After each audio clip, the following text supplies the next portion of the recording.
Ieșiți-mă afară, băi! Ne dăm cap, ieșiți afară, băi! Ieșiți afară, băi! Ieșiți afară, băi! Biroul electoral central este o mobilizare uriașă a poliției, dar și a jandarmeriei. Ne așteptăm la momente extrem de complicate, fără precedent, așa cum v-am mai spus. O situație fără precedent, ne așteptăm ca să se redepună acest dosar. Vom reveni cu cele mai importante informații, căci rămânem aici în punctul 0 al acestei situații. Domnule Minor Mitra, imagini fără precedent, nu am văzut niciodată la BEC să existe așa ceva. Ascultăm ce se întâmplă acolo.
Dark night of the soul, dark night of the soul, huh? Dark night of the soul, on a big controversial, not commercial. Dark night of the soul, out of your mind. Dark night of the soul, huh? Dark night of the soul. Tune in and drop out. I'm in the dark night of the soul. I'm giving the cards and now I wanna fold. The part of the day you never wanna live through. Wishing it was permanent, winner a good escape route. No longer flirting with the mother of insanity. Under the tears and shouting out profanities. Over the years I'm dealing with the bullshit out of a relationship, keeping it cool shit. Dealing with a baby mama that hates me. Gotta see it shrink before my brain disintegrates me. Life's fucked up like a bump on your lip. I'm a man on the path, but they're trying to get me to trip. So-called friends trying to knock my hustle. Gaining that weight and I lost my muscle. Behind on my bills and I can't stay calm. Now I got no money, so I gotta call moms. Dark night of the soul, dark night of the soul, dark night of the soul, dark night of the soul, dark night of the soul, dark night of the soul, dark night of the soul, dark night of the soul. Come on. Never took a brew, pop a pill for your homie. Cause when I'm gone, your whole world will get lonely. Many a dark night around my damn soul, getting worse by the hour, shit's out of control. Shit's out of the mold, like the weed that I wanted. Caught up in the blindfold, I'ma keep it 100. And I try to meditate with the breath inside the breath. Oh, here goes fingers with no time left. I'ma be a lonely man for the rest of my life. Cause I can't keep a family, I can't keep a wife. Oh, here goes the part where I talk about myself. I pop these pills on the verge of meth. I smoke mad weed on the verge of coke. And I drink too much to the point that I'm broke. Can a brother get justice? Life's too cold, cause I'm sick and tired of this dark night of the soul, huh? Damn, dark night of the soul. Dark night of the soul. Dark night of the soul. Dark night of the soul. Dark night of the soul. Dark night episode, dark night of the soul, dark night of the soul, dark night of the soul. I'm leaving you now, got no regrets, cause I can't put up with all the extra stress. Breaking up is hard to do, but you can't blame me for the way that life treats you. I'm only one man, but you're asking for five. Every time you do wrong, you never apologize. I drink a lot of brew, trying to take away the pain. You make me out to be the bad guy, simple and plain. I need a true leader that'll be by my side. Not a fucking tag along, just along for the ride. Not an undecided girl, never knowing what she want, but she really want it all. She be putting up a front. I don't blame her, I never do that though. Love's overrated after all these hoes, and I'm gonna see enlightenment, even if it kills me. Cause when I'm dead, the hospital wouldn't kill me. Fuck the fuck. Come on. Dark night of the soul. Dark night of the soul. Dark night of the soul. Dark night of the soul. Dark night of the soul. Dark night of the soul. Dark night of the soul. Dark night of the soul. Of the soul. Yeah. The dark night of the soul is when you're burnt out of meditation, spirituality, and the party and bullshit game. It's a part of life when you're not getting a kick out of work, clubbing, rhyming, bar hopping, praying, being positive and negative. Hell, I don't get a kick out of hollering at everybody because they got mad baggage in life. I'm in the dark night of the soul. This ain't no Batman shit. If anything, I'm getting a Joker treatment when life's most serious. Reach out, man. I'm at the bullshit again.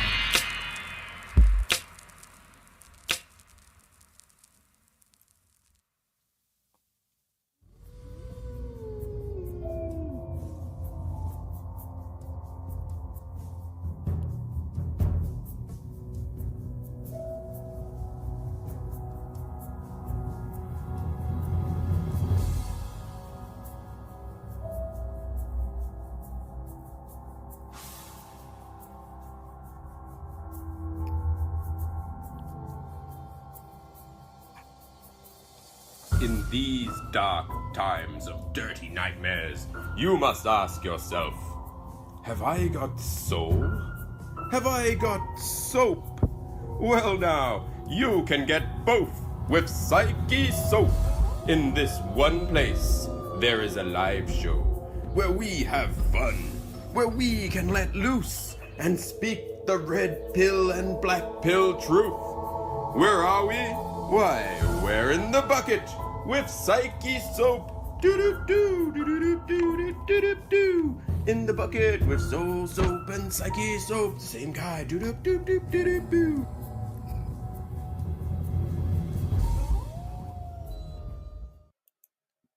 Yay! It is I, the mighty, the mighty.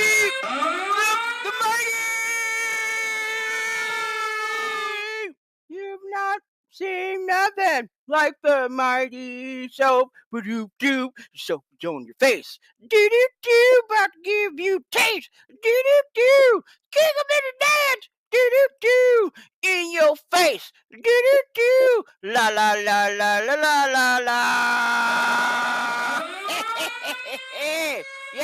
Yes, welcome to my show. Yes, I'm soap, and you're in my show, and after my show, no one, and I mean no one, will be left alive.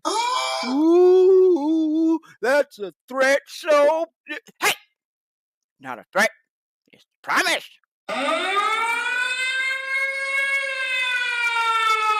Do not attempt to adjust your used tubes. There is nothing wrong. We're here to bring the manosphere and the rest of you motherfuckers a heavy dose of pure uncut raw booger nose mid-cow funk, baby.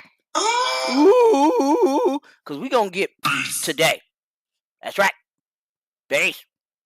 Now this show may offend some ardent supporters, friends, and a few feminists and a couple of trad cucks, but I don't give a fuck. Why? Because I can, stupid.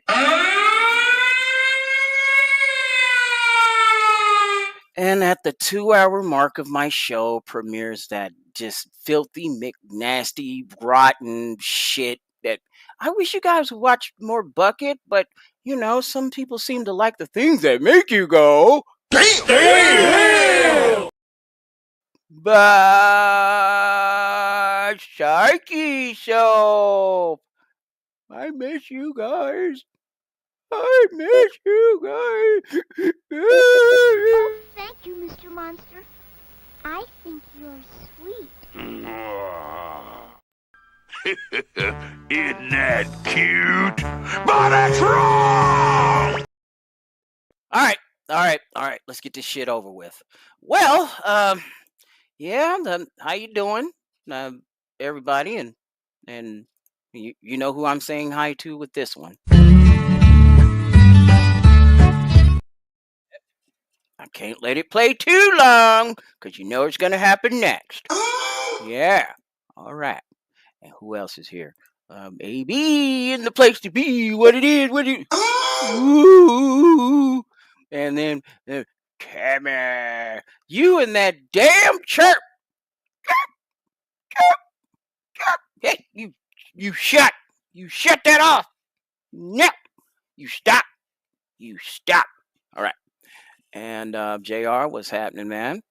If you guys can't stay in the chat very long, that's okay. You know, put me on podcast mode, and you know, we got one heck of a show for you, and you know, I promise that I won't get too fucking blasted. All right. Who else is up in here? Well, I think that's what's up. You know, I mean, yeah, and as you all know, I do the what?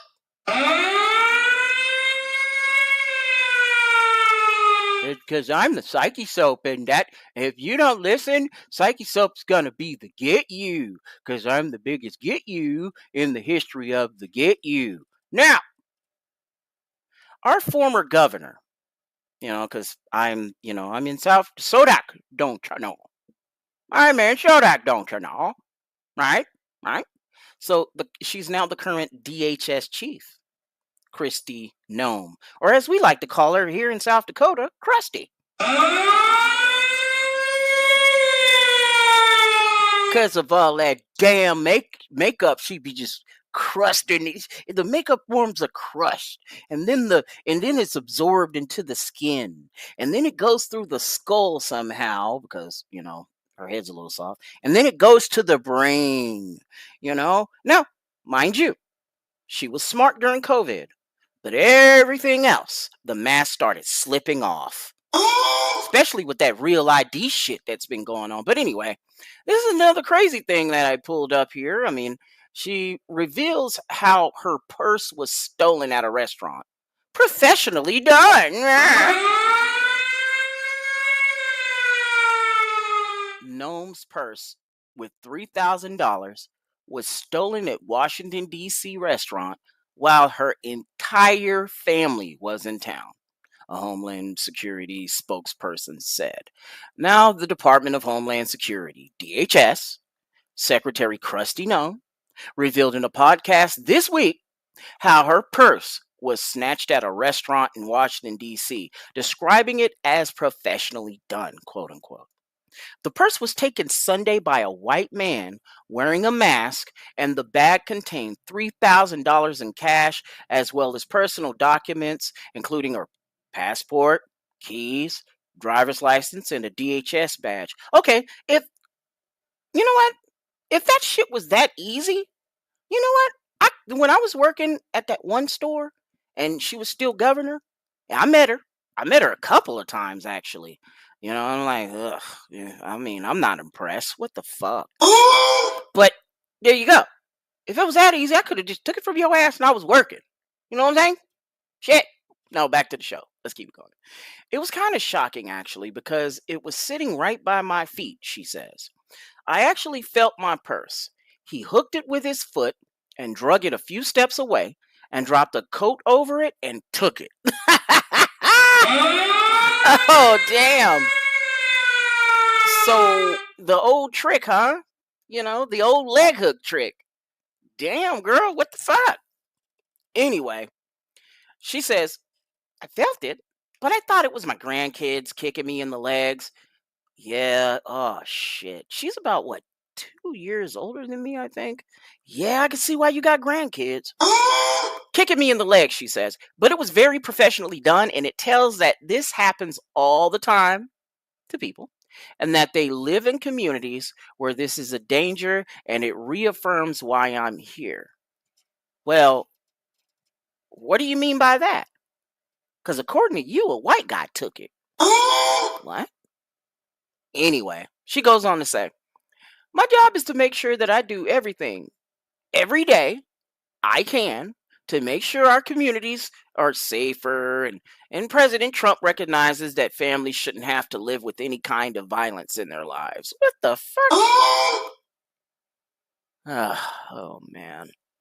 You are exposing yourself to be a feminist more than we all think. And I've talked about it here later in the channel. Really, I talk about it in the channel in a couple of videos. All right. A Homeland Security spokesperson previously told Fox News Digital that Noam's entire family was in town, including her children and grandchildren. She was using the withdrawal to treat her family to dinner, activities, and Easter gifts. And, but I mean, where'd you get the money? From us? Or from the country? I don't know. Okay, keep it going. Noam said during the podcast interview that she isn't sure why she was targeted, but an investigation is ongoing. Bitch, you know why. Oh my God. For real? You in your late 40s looking like that? And then look at all these fellas back here, thugging it out, I wonder if that's Trinidad. No, that's MS. Shit. Multiple sclerosis, 13, I don't know. Okay. Well, hey, man. I'm trying here, man. You shut! Peanut Gallery? No more! No more out of you! You shut! Or you, you shut! Yeah. Okay, back to the story. I think I was a busy grandma with 4 grandkids under the age of 4, and I was taking care of them and feeding them food and enjoying my family, but certainly had my purse, even touching my feet, and that's how vulnerable people can be, she said. So I think we need to be aware, but also making sure there's consequences for people like that make a living off of harming other people. Ugh. Jeez. Oh my gosh. Yeah, your ranch girl markings are showing under that makeup. I mean, dude, rhinoplasty, plastic surgery can't save y'all. Here's a good one here. In order, the 5 quickest aging females in America. Ooh, number 5, black woman. Now, sometimes you can't tell because black don't crack, but when you look at the tree ring markings around the neck, that should tell you everything you need to know. Number 4. This one would be the Asians. Believe it or not. Normally they would be the quickest aging in the whole world, but not so much in America because they have a little mixture of white, I guess. I don't know. Going racial. Fuck it. All right. 3. That would be the native. Ooh. And I see a lot of them out here. And by the time they hit 25, oh, dude, they start looking like this. Right? Number 2. The Latina. Yes. The Latinx women. Bro, by the age of 20, or if they've had their first kid, whichever comes first, yo, they get to looking like that. Ew. I'm thinking about a couple here in this town, but let me go on. And number 1, white girls. Y'all bitches be, ew, gosh. By the time they hit 17, and please do not add meth to that, bro, they can go from 17 to 71 in less than 60 seconds, all within an inhaling of a pipe. Yep. So there's that shit. I mean, let's see what's going on in these here comments, right? 3,000 bones. What was she gonna buy with that? Well, come on, man, AB. I mean, shit. If you know that, right, she's a part of that. She's a part of that. For those that are listening audio only, I'm pointing to you the gynocentric industrial complex. Hey, you shut. You know I'm right. You shut. Ah, damn it. Yeah.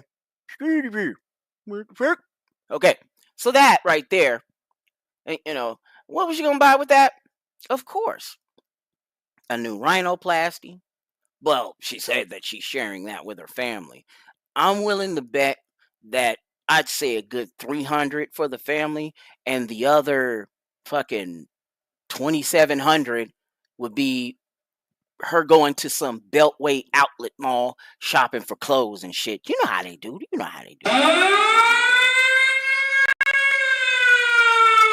Yep, I'm the Chopper Dope. How you doing, fish? Hello. All right. Riggs say them Latinas turn into linebackers when they start popping kids out, aka pulling the pin on the fat grenade. Ooh, this is true. All right. What else we got going on over here? I gotta show y'all some other shit in the news right now, and I don't know, man. Should we go Booger Nose Funk? No, we ain't gonna do Booger Nose Funk yet. Let's get into Luigi. The guy with the firefly, the fire flower. Every time he, knocks out one of those question mark boxes, and then out comes the fire flower, and then he gets the fire flower, and then he sees CEOs, and then he starts going blook, blook, blook, blook, blook, blook, blook. You've been playing Mario. You know what I'm talking about. You know what I mean. Ooh. Well, let's see what happened there. So Luigi Mangione pleads not guilty to federal murder charge in killing of a United Healthcare CEO. Mangione has pleaded not guilty to this, of course. Brian Thompson is the CEO, formally declared their intent to seek the death penalty against him in New York.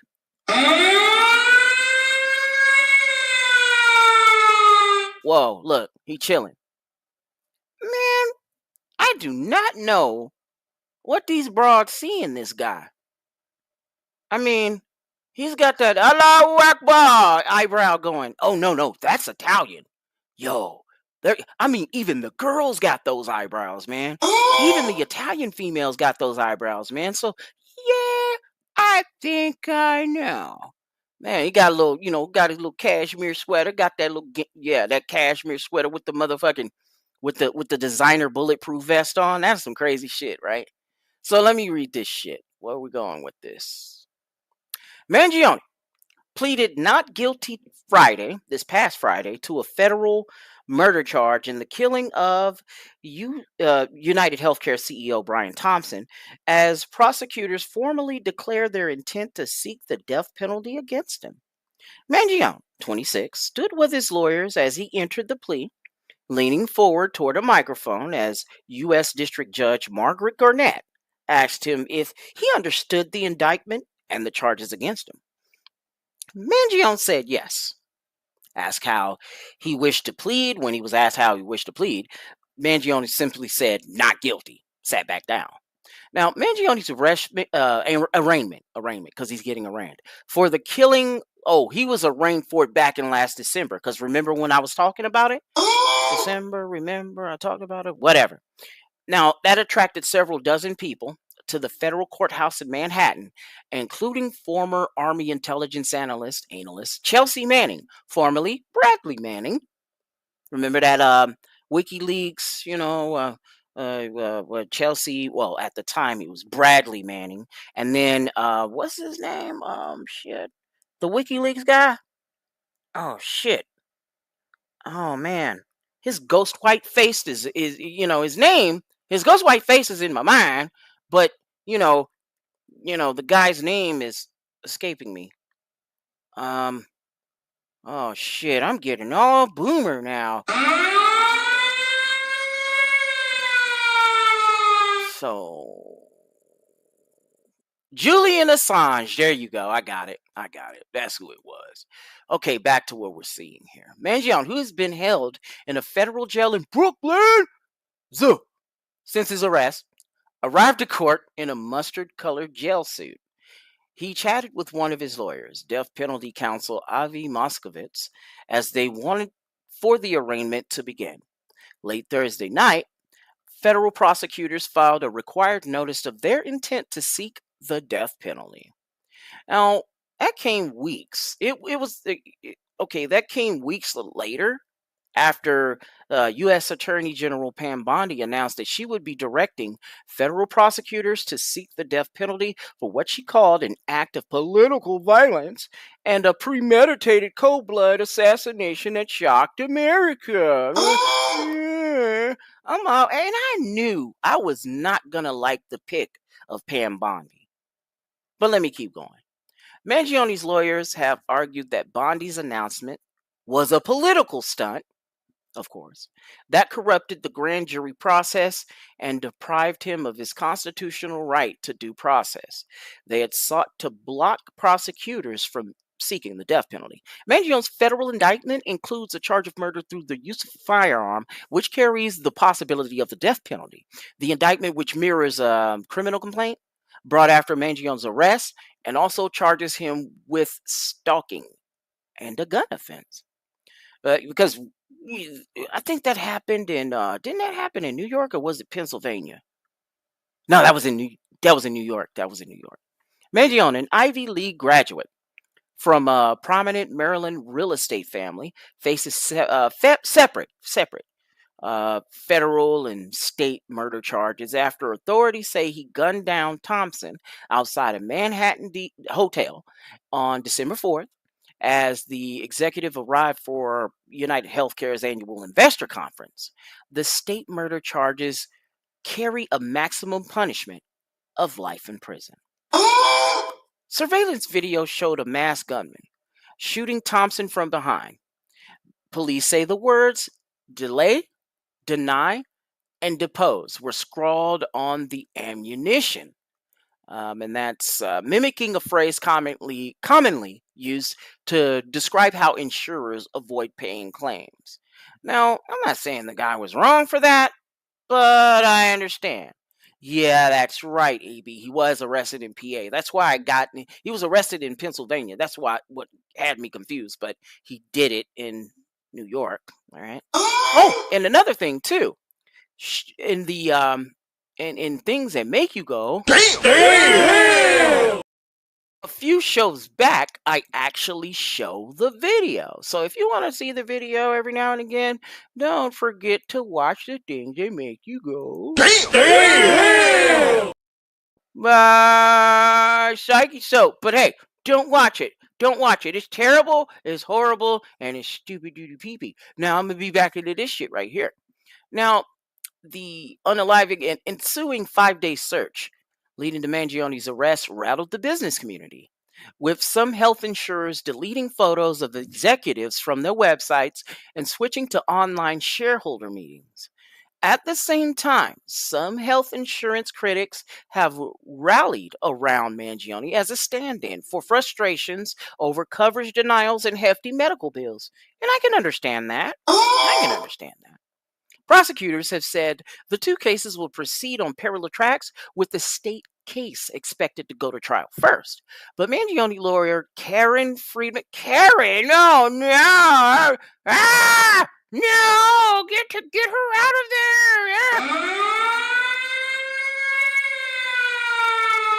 She's a part of the gun death complex. She's gonna be to get you, Luigi. She's gonna be to get you. If she don't get you up out of there, man, you don't get you better deal with the time and shit. Hit her with the fire flower. Hey, shot. You know I'm right. So you shot. Yeah, back to the story. Now, the prosecutors have said the two cases will proceed on, parallel tracks, with the state case expected to go to trial first. But Mangione lawyer Karen Friedman, Agnifilio is, I think, is how it's pronounced, said his defense team would seek to have the federal case take precedent because it involves the death penalty. Mangione was arrested December 9th in Altoona, Pennsylvania. Yeah, like you said earlier, AB. About 230 miles west of New York City, and whisked to Manhattan by plane and helicopter. Now, police said Mangione had a 9mm handgun that matched the one used in the shooting, and other items, including a notebook in which they said he expressed hostility toward the health insurance industry and wealthy executives. Now, among the entries, prosecutors said, was one from August 2024 that said the target is insurance because it, quote unquote, checks every box. And one from October that describes an intent to whack an insurance company CEO. United Healthcare, the largest U.S. health insurer, has said Mangione was never a client. No? Damn, I thought he was. So yeah, man, there's that situation. And with Luigi with the fire flower, gonna be to get you.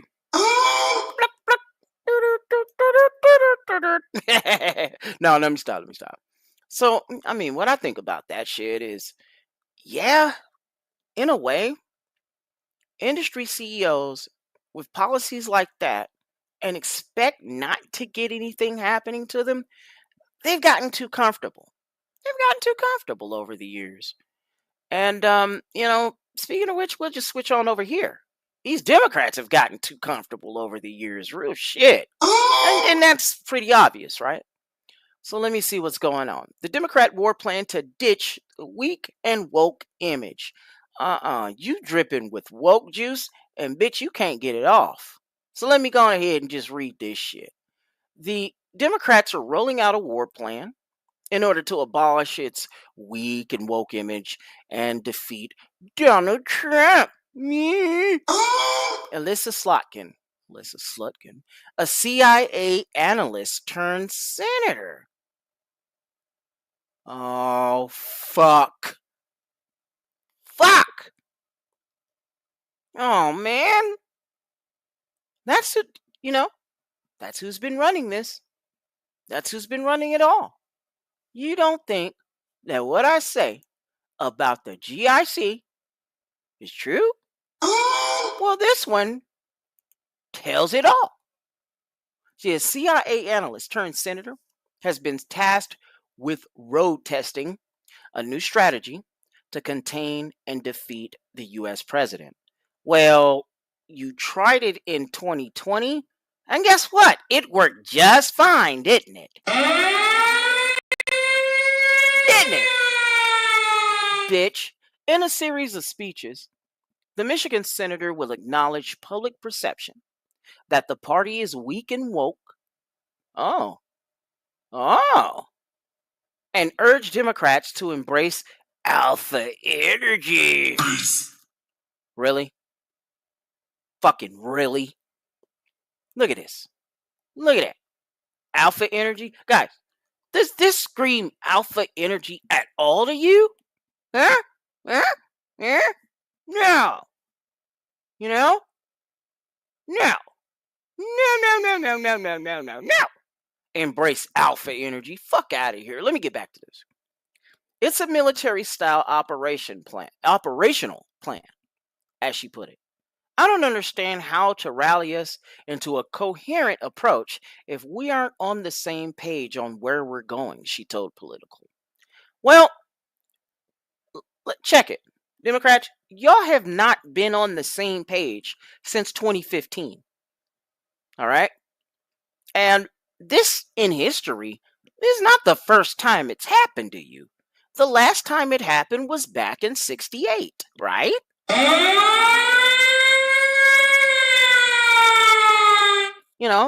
The whole world's watching, the Chicago DNC. Yeah, that's y'all today. Because And it's the same situation too. You got a third of them, which are the how do I call this? The establishment Democrats. You know, the DNCC, forever going on the MSNBC and telling you what and how to think. Stupid shit. So there's a third. Another third are the minorities in this party. They can't seem to stay on message. They can't seem to stay coherent. You know, um, some say fight the power within by getting into the system, and some say, go out on the street, get your riot on, to be heard or to be listened to. And they're doing this shit all in Democrat cities, by the way. Right. And then another third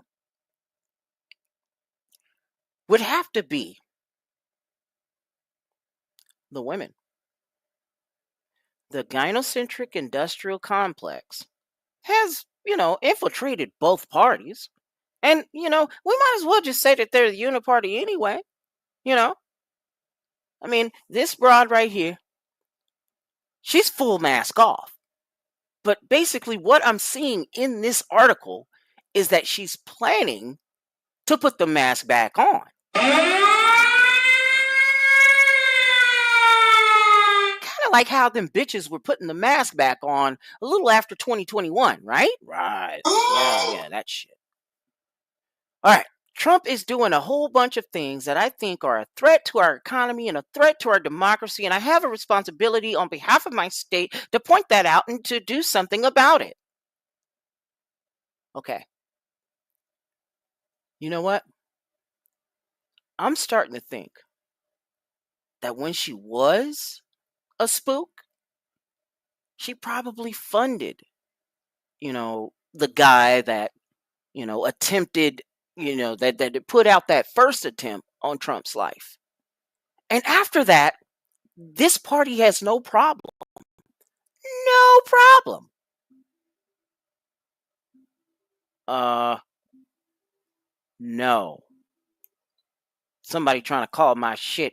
Hey, bitch. I'm trying to do my show. Don't be calling me. I hate that shit. You stop. I do what I want. You eat a dick. Yeah.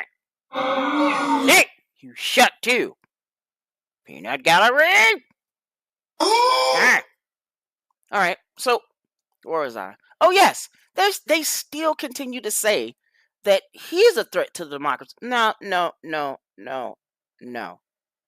No, the fuck he's not. You are. You've always been the threat to democracy. And you got the nerve to call your party the Democratic Party? Like, are you serious? Fuck every last one of you. All right? You're gynocentrically hijacked. Deal with it, okay? Fucking deal with it. Back to the story. Rudderless party, they say.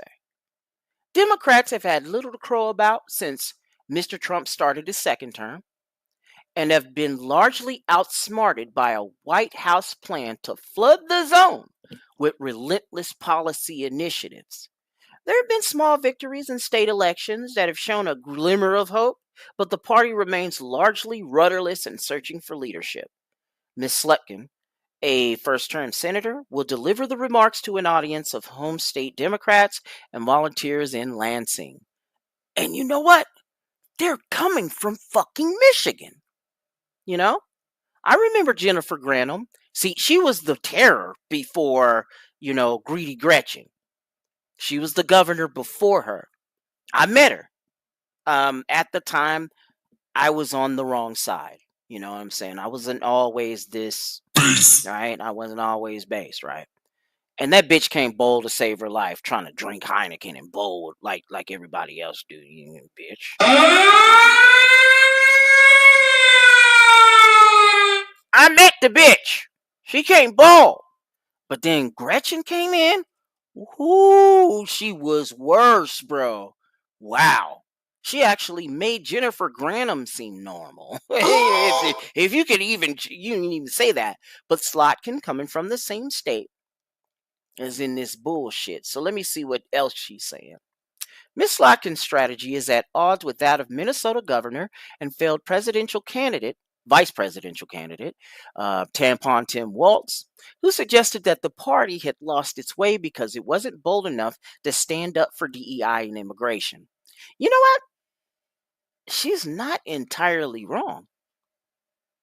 All they were saying is we want people of color in office. That was their policy initiative. That was their issue that they've talked about. And again, all this energy that they're showing for Trump, where was all this fucking energy when Bush's ass was in there? Where was the energy? Where was all that shit? Because these same people now, mum was the word shit 15 years ago. Fuck it. 20 years ago. 20 years ago, mum was the fucking word. Right? I sat there and watched all the shit, but let me get back into this. This is Tampon Tim. This is what he said. We've been talking about this for years as a country of immigrants, and we let them define the issue on immigration, he told supporters last month. We got ourselves in this mess because we weren't bold enough to stand up and say, you damn right. I'm proud of these policies. We're going to put them in, and we're going to execute them. Yeah. Mr. Trump has suggested Mr. Walz contributed to the Democrats' embarrassing defeat in the 2024 election. He wasn't wrong. He wasn't wrong. He played a part, you know. Usually a vice president doesn't play a part, he said last month. But to be fair, Trump, with that little talk that you had with Zelensky, that was mostly J.D. Vance. Let's keep that real. But let me keep going, though. Let me get a different story. More shit. I think Tim played a part. I think it was so bad that he hurt her. But she hurt herself. And Joe hurt them both. They didn't have a great group. But I would probably put him at the bottom of the group. True. Fucking true. I mean, that is correct. Oh, I didn't know we were at... Damn. So, South Dakota is 250 years old. Oh, okay. Didn't know that. Neither here nor there. But back to what we're talking about here. Dude, oh, man, I don't know. Dude, like, they suck. And they will always suck. And all that. But, what else happened here today? Where am I going? Oh! Flanders is here. Ooh, threes in the chat. Threes in the chat. Threes in the chat. Threes in the chat. Yeah. AB said, you think they'd have hired someone who could aim better with all the resources they have. But what do I know? Well, shit, what do I know? You know? This was actually, yeah, Tim, you're right. This was their platform last year. Hell, this was their platform in 2020. This was their platform in 2016. You know? Some people don't agree with me when I say this, but if Hillary would have just bit the bullet, and chose that guy, Boyney, if she'd have chose Boyney, with that as the running mate, he would have been able to get the people that she could not get, but can also get Trump. Because at that time, there was like some sort of a middle ground, I guess, with a lot of them. Some are so left that they're right, and some are so right that they're left, which is kind of strange. I don't know. But yeah, that was their, that was pretty much their fucking platform. Orange men bad. We want our free shit. You already get free shit, bitch. Yeah. Hey! Shut! You know I'm right. Eat a dick. Here. And then we got Saunders, tell him not to finish in your... Hey! That has nothing to do with what we're talking about. We're talking about hot button issues here. Yeah. And y'all want to talk about Saunders. Stupid dude Flanders. No, I'm kidding. What's happening, fella? And what other shit? And next thing I know, we got this other problem here. Well, they got the problem. And these are, here's Florida Man. A new Florida Man. Right? He's got problems, man. This guy here, this nerdy looking fucker, well, he's kind of seeing something that we've all seen years ago. The writings on the wall. Florida Democrat declares party dead. Right? And announces party affiliation. He changes the party affiliation on the Senate floor there. Like, oh, okay. So, the Florida's top state Senate Democrat is a Democrat no more. That's probably the only smartest thing he might have done in his whole career, isn't it? Jason Pizzo, the Florida State Senate Minority Leader, announced on the Senate floor that he was leaving the Democratic Party. He proclaimed that it was dead before declaring the change in his party affiliation during a live session on the chamber floor. And he goes to say, here's the issue. The Democratic Party in Florida is dead. There are good people who can resuscitate it, but they don't want it to be me. All right. I hope that the members of the Democratic caucus will elect a new leader. For today, I FedExed my voter registration form to change my party affiliation to no party affiliation. Pizzo's party change was unexpected, and the announcement caught legislators by surprise, according to reports. Our constituents are craving practical leaders, not political hacks. But you got to understand, the practical leaders most often look like they got an R next to their name. Yeah, well, most often. An I next to their name, not so much. Because if you look at it, and this is Florida politics, right? I'm not too familiar with it, but for some strange reason, people here in Sodak, don't during the wintertime, that's their second home. Kind of weird, huh? And this is why we got a lot of dumbass boomers up here. But anyway, there's another thing too. When I woke up earlier today and I looked outside my window, shit, there was an ESPN sponsored fucking fishing angler tournament going on out there. So it's kind of crazy, man. I don't know. But back to this shit. Additionally, Pizzo likened the political squabbling within the state to the collapse of one of human civilization's greatest empires, probably the Roman Empire. That makes sense. Continuing here, he said it was similar to the infighting, power struggles, corruption, and decline of civic virtue that pervaded and eventually ushered in the fall of Rome. You want to know why? The gynocentric industrial complex is going to hijack this party. All right.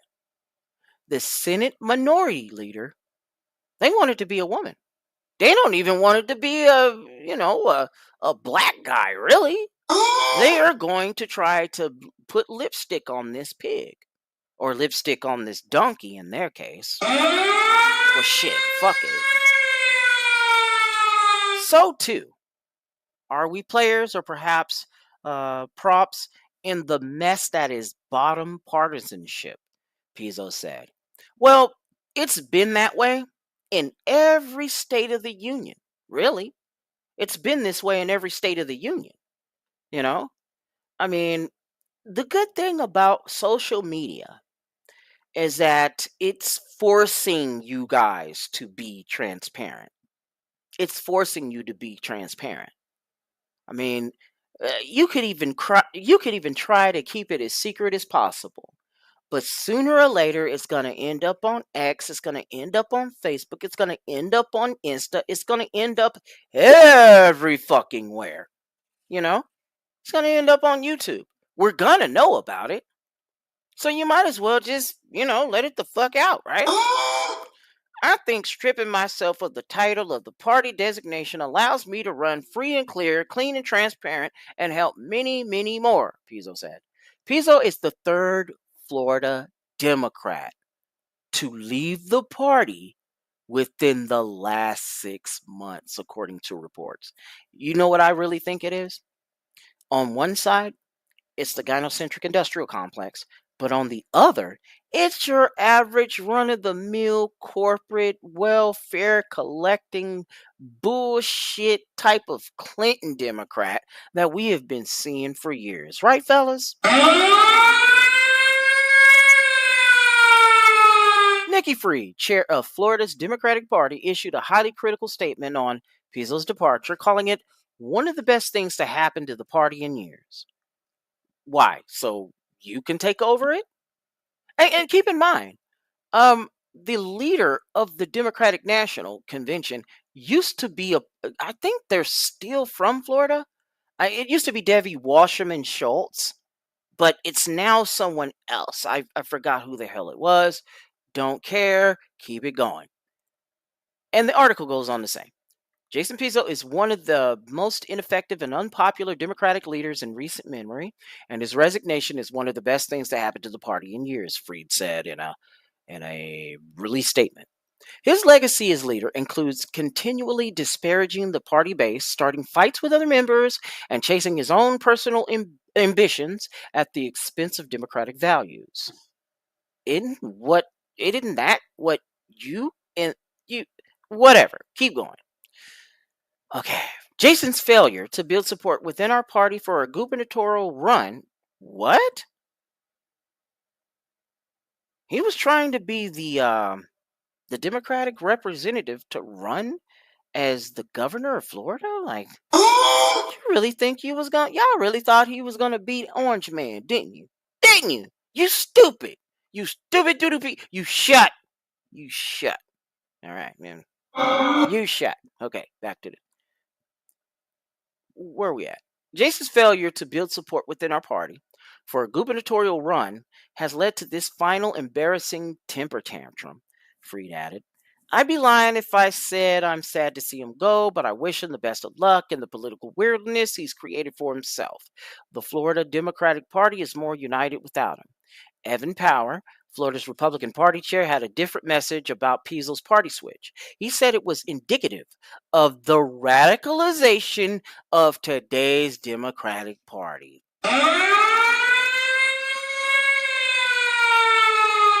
Thank you, thank you, thank you.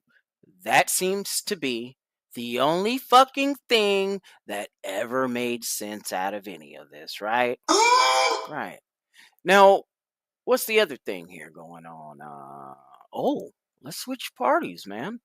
Let's go on over here to New York real quick. Ex-U.S. Representative George Santos sentenced to over 7 years. 7 years in prison for fraud and identity theft. Wow. Central Islip, New York is coming from there. Disgraced former U.S. Rep George Santos, who lied about his life story and defrauded donors, was sentenced Friday to over 7 years in prison, sobbing as he heard his punishment. You don't put me in jail. Shut! You go to jail! You shut! Santos, who pled guilty last summer to federal wire fraud and aggravated identity theft, appealed for mercy! Mercy! Mercy, I tell you! Mercy! Come on! Give me another chance! You shut! I am not sorry! Nah, I am not sorry. Nah. Whatever. I offer my deepest apologies, he said, adding, I cannot rewrite the past, but I can control the road ahead. Oh, okay, but the government got 7 years of that shit, right? U.S. District Court Judge Joanna Siebert evidently wasn't convinced. Where is your remorse? Where do I see it? She asked. as she sentenced him to 87 months behind bars. She said the former politician appeared to feel that it's always someone else's fault. Yeah, yeah. Okay, okay. What's really going on over here? Oh boy.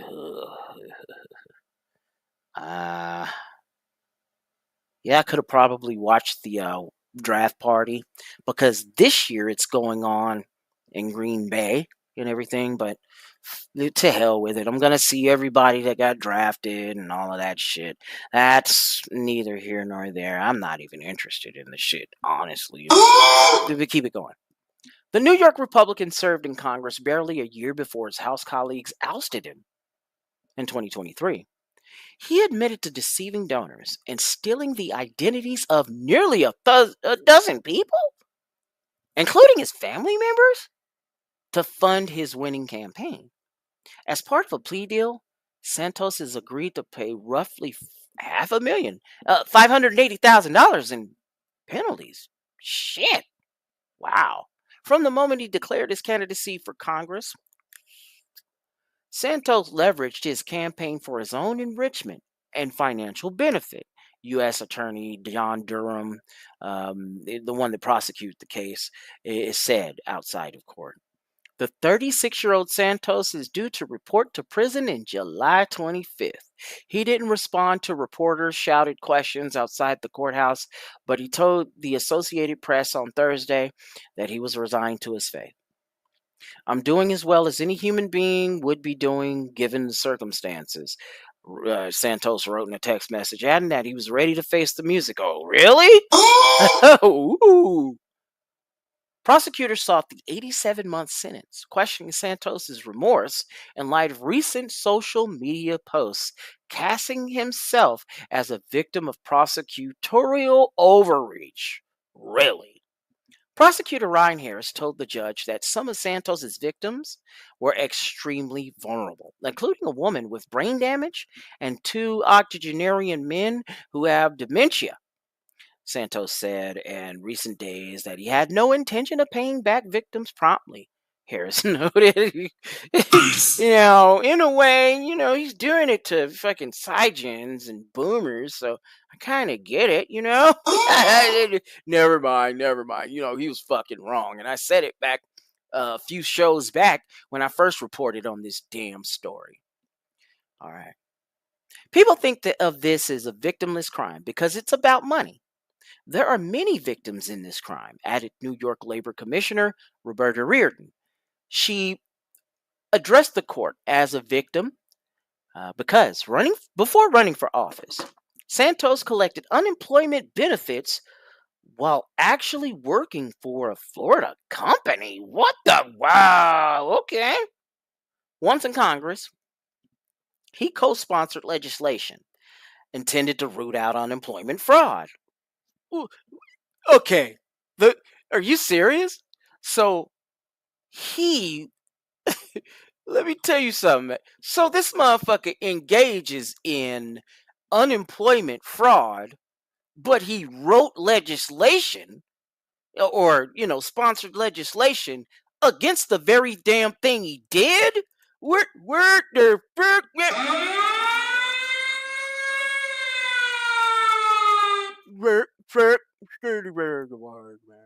What the fuck, man?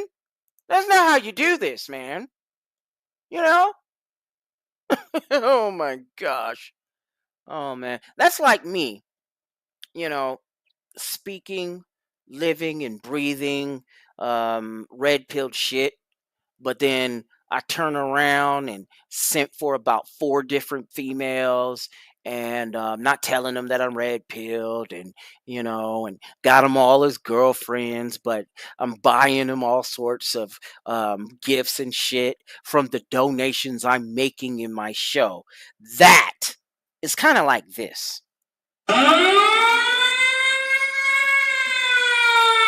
Hell no! That made no fucking sense. Okay. Santos's ladder, right? Well, let me see what I want.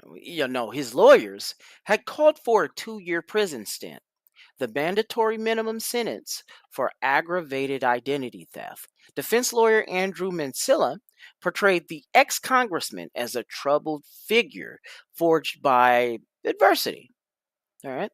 Santos grew up in a broken house and was subjected to bullying throughout his life, the attorney said. As a result, he built the man he wanted to be, not who he was, Mansilla said. He did that because he believed that the world would not accept him for who he was. Isn't he also gay, too? Wow. Deep down, he's warm, kind, caring, and thoughtful, Mansilla said. But the lawyer said, now everyone hates George Santos. Can you blame him? I mean, like, yeah, these are the people that hate you. They hate you, George. You know what to do in prison. You know what to do. Yeah. No, thank you. Thank you. Please be quiet. Peanut Gallery. Thank you. Thank you. You actually did good today. Yeah. All right. But the lawyer said, now everyone hates him, all right? Santos was elected, I put in air quotes, elected in 2022, flipping a wealthy district representing parts of Queens and Long Island for the GOP. Now, keep in mind, guys, this part of Queens is the same area Orange Man was from. You know, he's a Queens guy, but, you know, he adopted Florida as his home now. So let me keep going. Soon after, it was revealed that the political unknown had fabricated much of his life story, painting himself as a successful business owner who worked at a few prestigious Wall Street firms and held a valuable real estate portfolio. Oh, ooh! In reality, Santos was struggling financially and even faced eviction. The revelations led to congressional and criminal inquiries into how he had funded his campaign. He told lie after lie until we caught up with him and exposed him for what he truly was, an opportunist and a fraud, Nassau County District Attorney Ann Donnelly, a Republican, said outside court for Friday. Her office also investigated Santos. As his sentencing approached, Santos was reflective in social media posts, thanking his supporters and detractors alike. I learned that no matter left, right, or center, we're all humans and for the most part Americans, LOL. And we have one superpower that I cherish, and that is compassion, he wrote this past Thursday on the social platform X. Addressing the trolls, he added, y'all made me much stronger and made my skin thicker. What the fuck? He also made one final plug for his Cameo account, where he records personalized video messages for $100. So you can have a social media account, personalized video messages, and sell them for $100 each? Hey, dude, where's mine? You know, I need to get up into this shit. So he's gonna do the Cameo account, where I make personalized video messages for 50 cents. All right, 50 cents. Does that sound familiar? I mean, no, not familiar, but does that sound reasonable? Right? Shut! No! Don't you boo me, Peanut Gallery. Here, and after my show, none of you, and I mean none of you, will be left alive. Yeah. Okay, well, think ahead of any celebration or event coming up later this year. Book them today, he wrote, ending the post with a series of heart emojis. Yeah, we heard about that fraud motherfucker.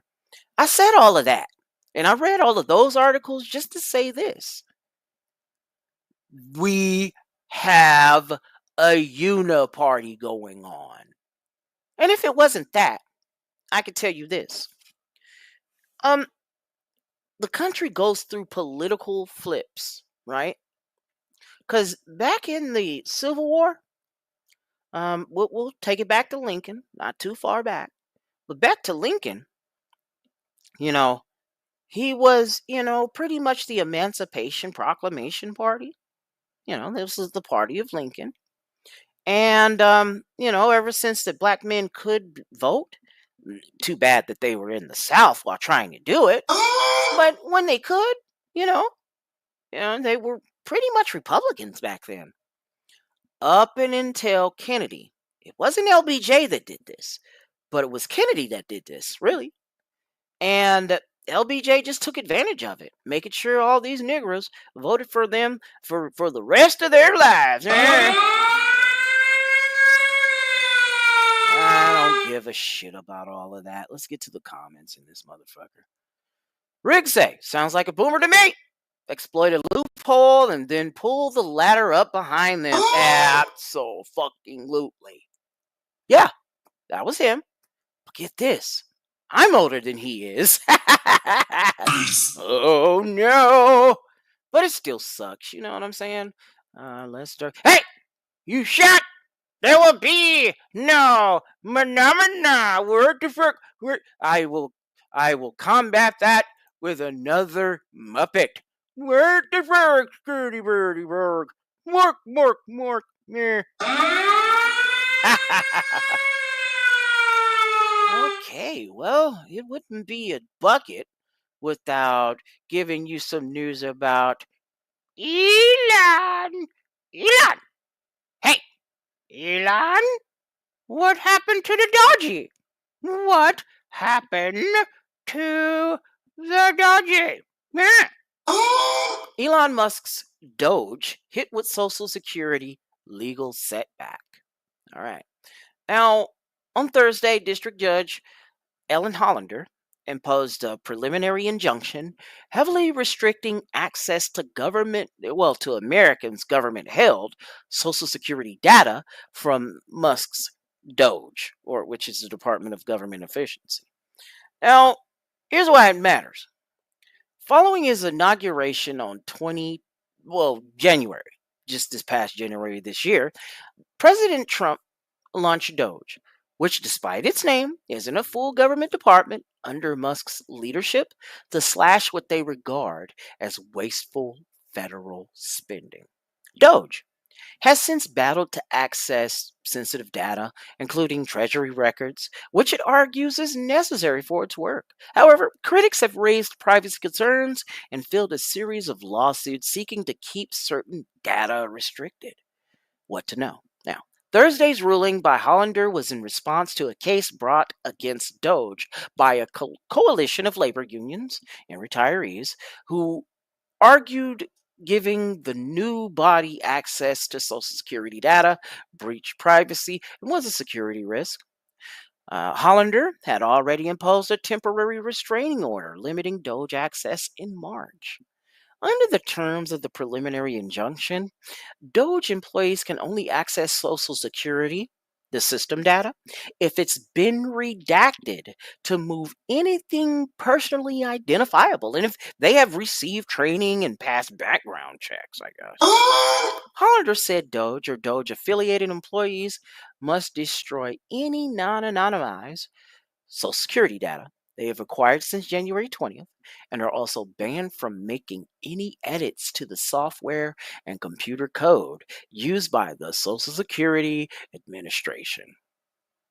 And there's this guy with a fucking Doge sign saying diabolical oligarch grifting efficiently. Now, okay.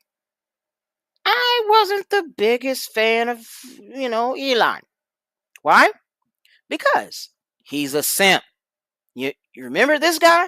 Why are you over here applauding him and taking whatever win you can get? I can understand that. But this is the same guy that simped for Amber Turd. You remember? I remember. Okay.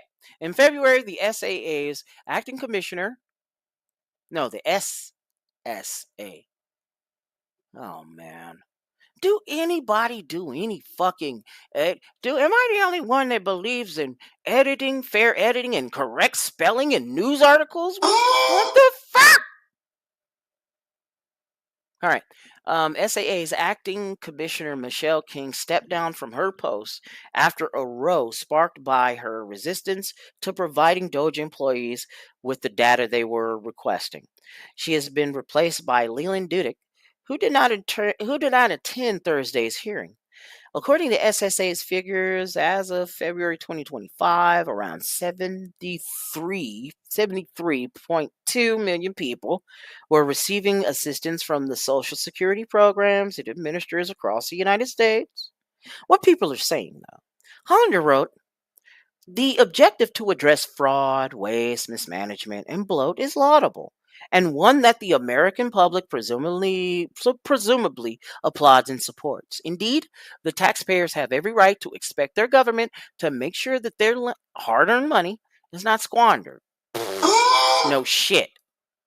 But she added, for some 90 years, the SSA has been guided by the foundational principle of an expectation of privacy with respect to its records. This case exposes a wide fissure in the foundation.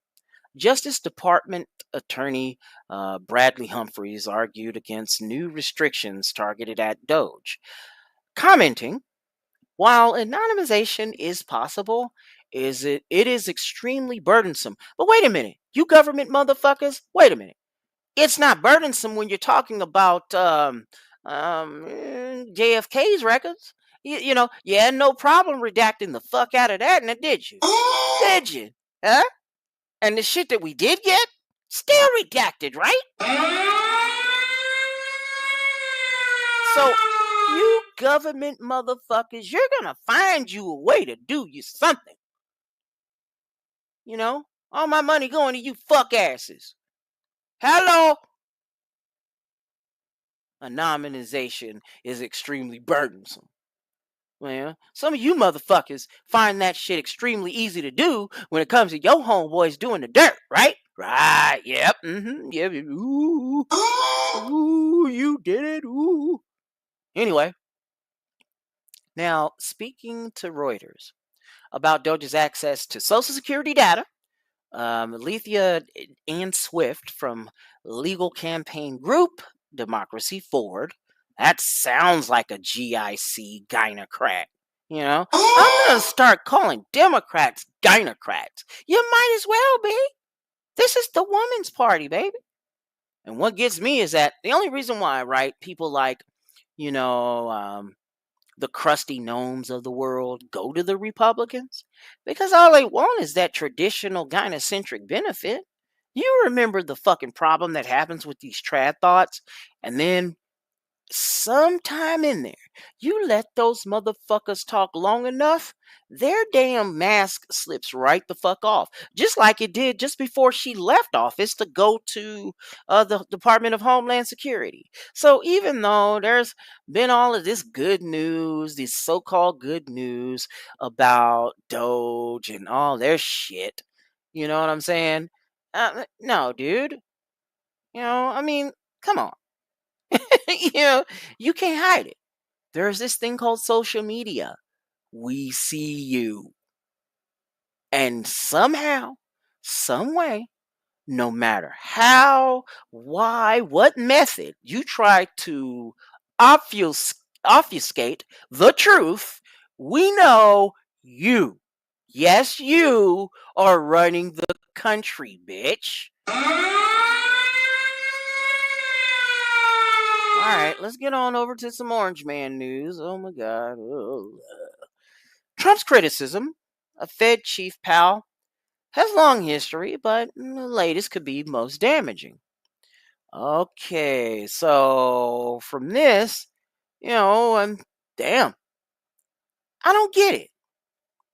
These government agencies, are they beholden to Congress?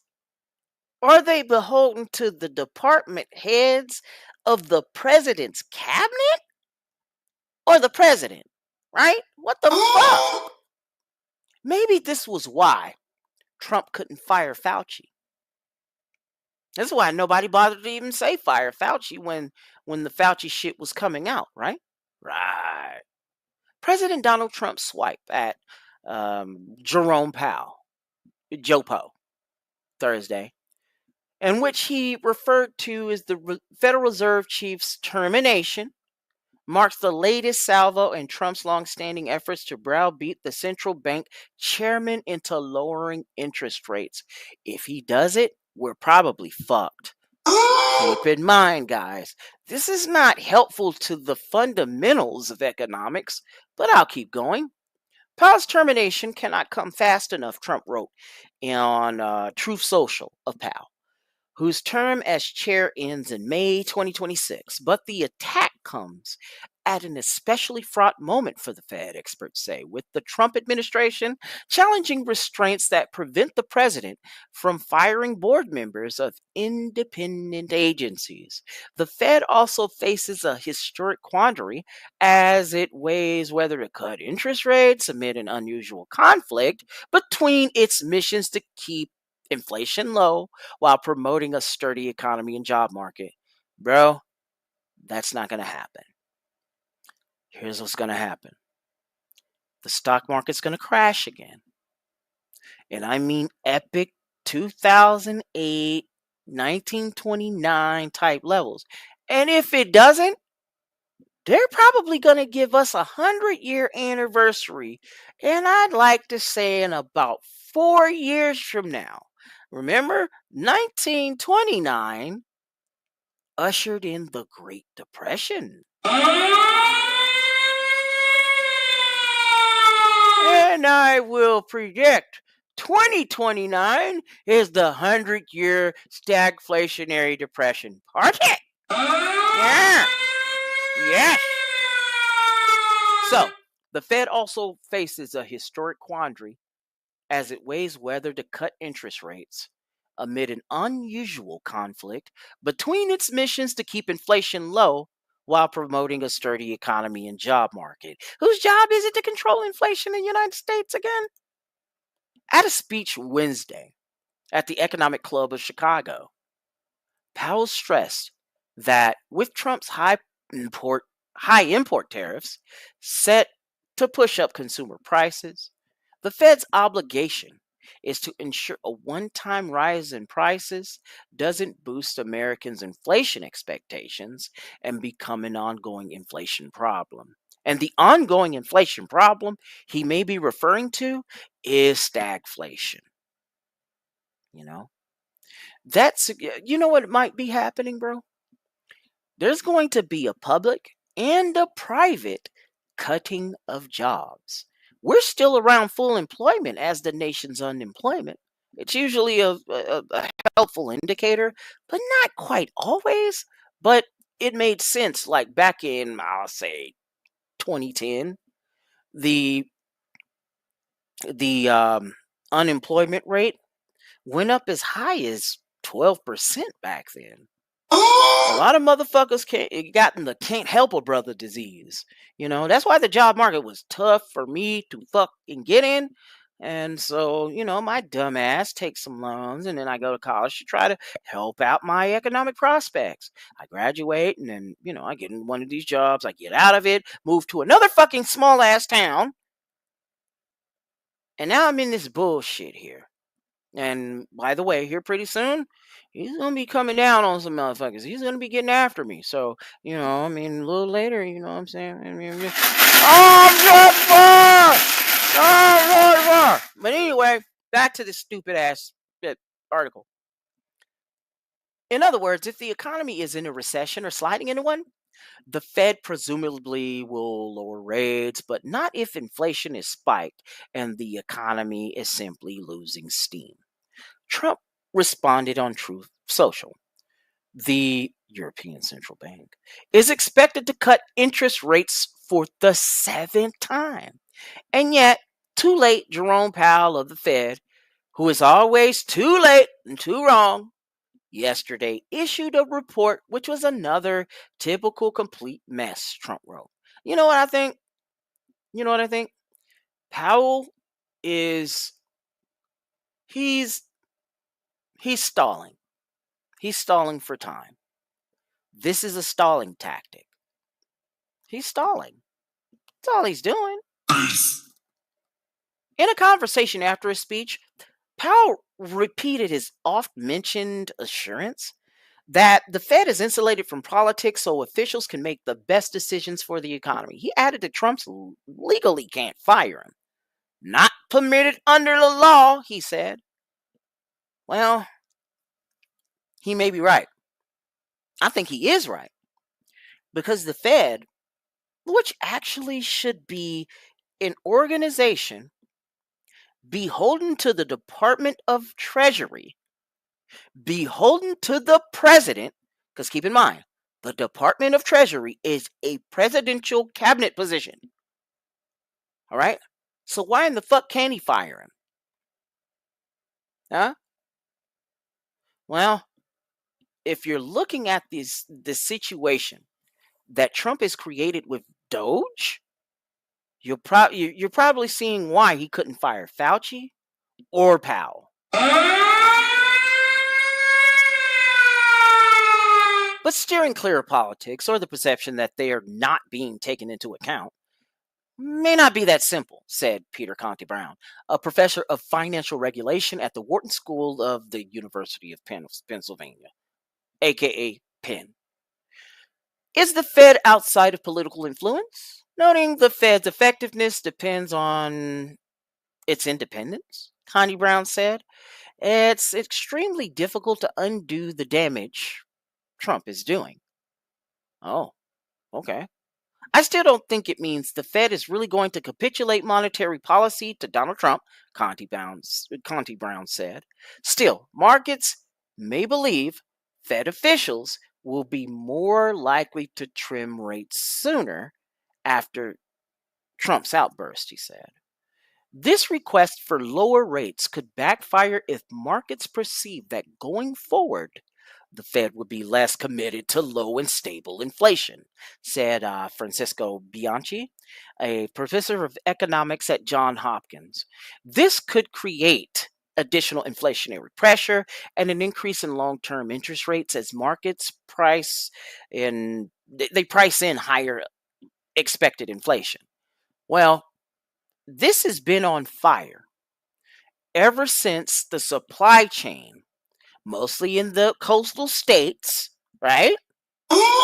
And, not to mention that, China is the greatest importer, the greatest, wait a minute, the greatest importer? Yeah, the greatest importer of everything.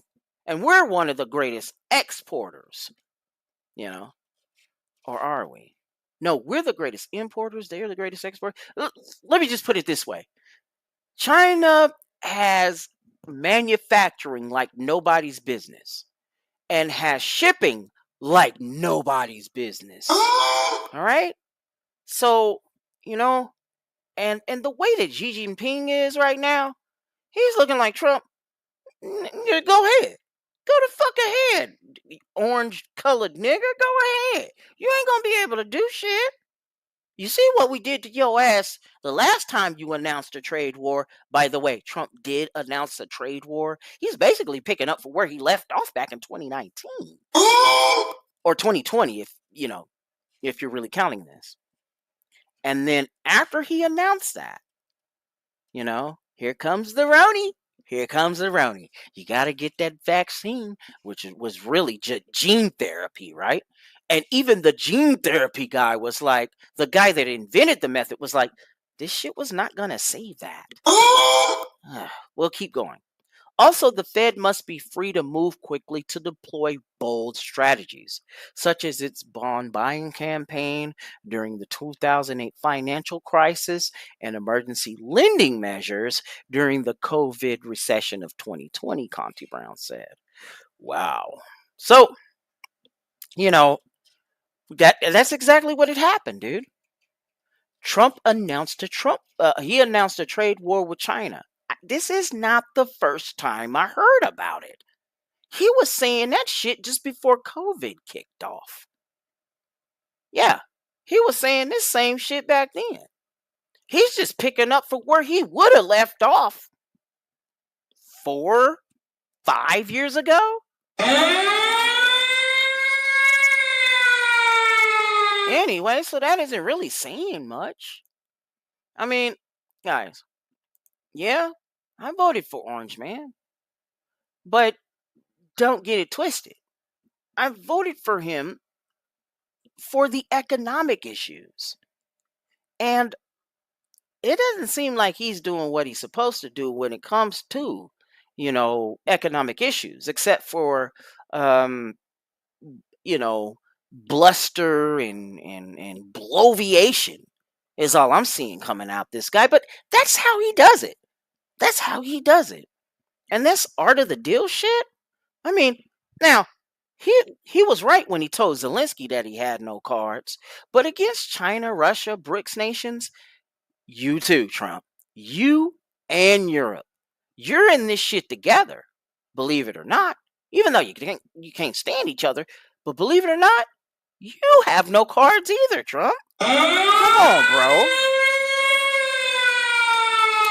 Look at the back of everything in your house.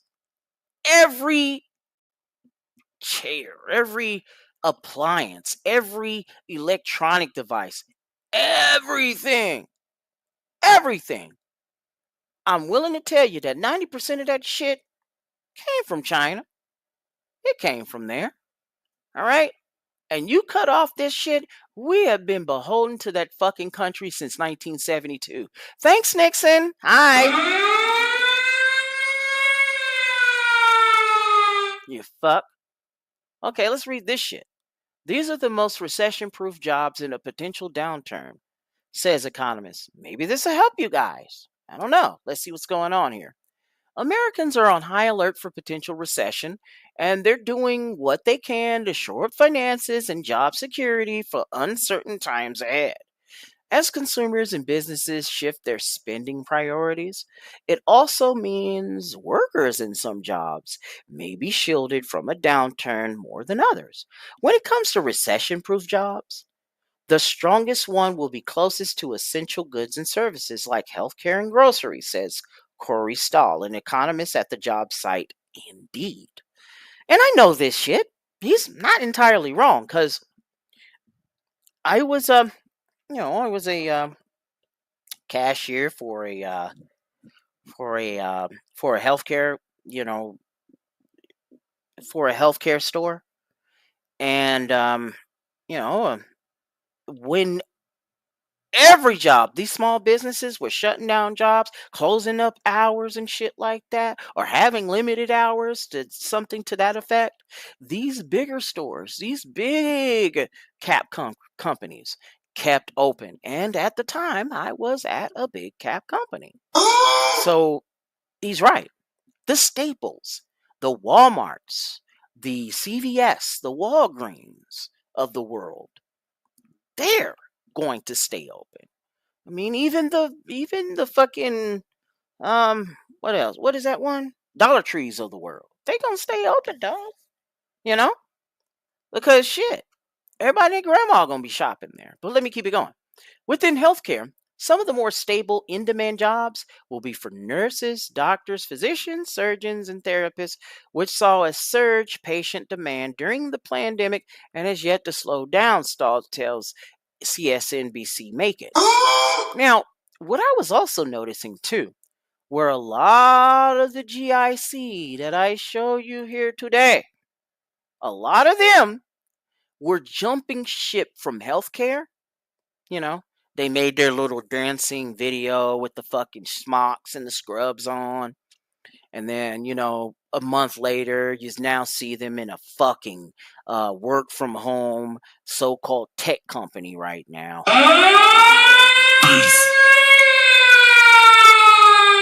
And so now, they're trying to, according to this story, they're trying to drive them back into healthcare. Because when I was going, like this was, even before, this was during the Obama administration, during floppy years of shit, right? And don't you know what? Don't Obama kind of look like the fucking Democrat mascot? Anyway, I'm neither here nor there. Now, back then, we seen a lot of guys go into tech, and a lot of females were going into healthcare. Makes sense, right? Right? But after the scamdemic, pandemic, whatever you want to call it, after that, these bitches started jumping ship and getting into tech. And then guys have been getting out of tech, either to retire early or to stay in tech, but digital nomads for more often than not, getting away from that gynocentric workplace, I've noticed, right? Right. Okay. Now, meanwhile, retail workers will be needed at supermarkets and other places that sell staple goods, including cashiers, which I am, grocery stockers, which I used to be, people who load and unload trucks, also who I used to be, and supply chain and logistic workers, he says. That's kind of strange. The supply chain was hampered, though. I don't know, whatever the fuck.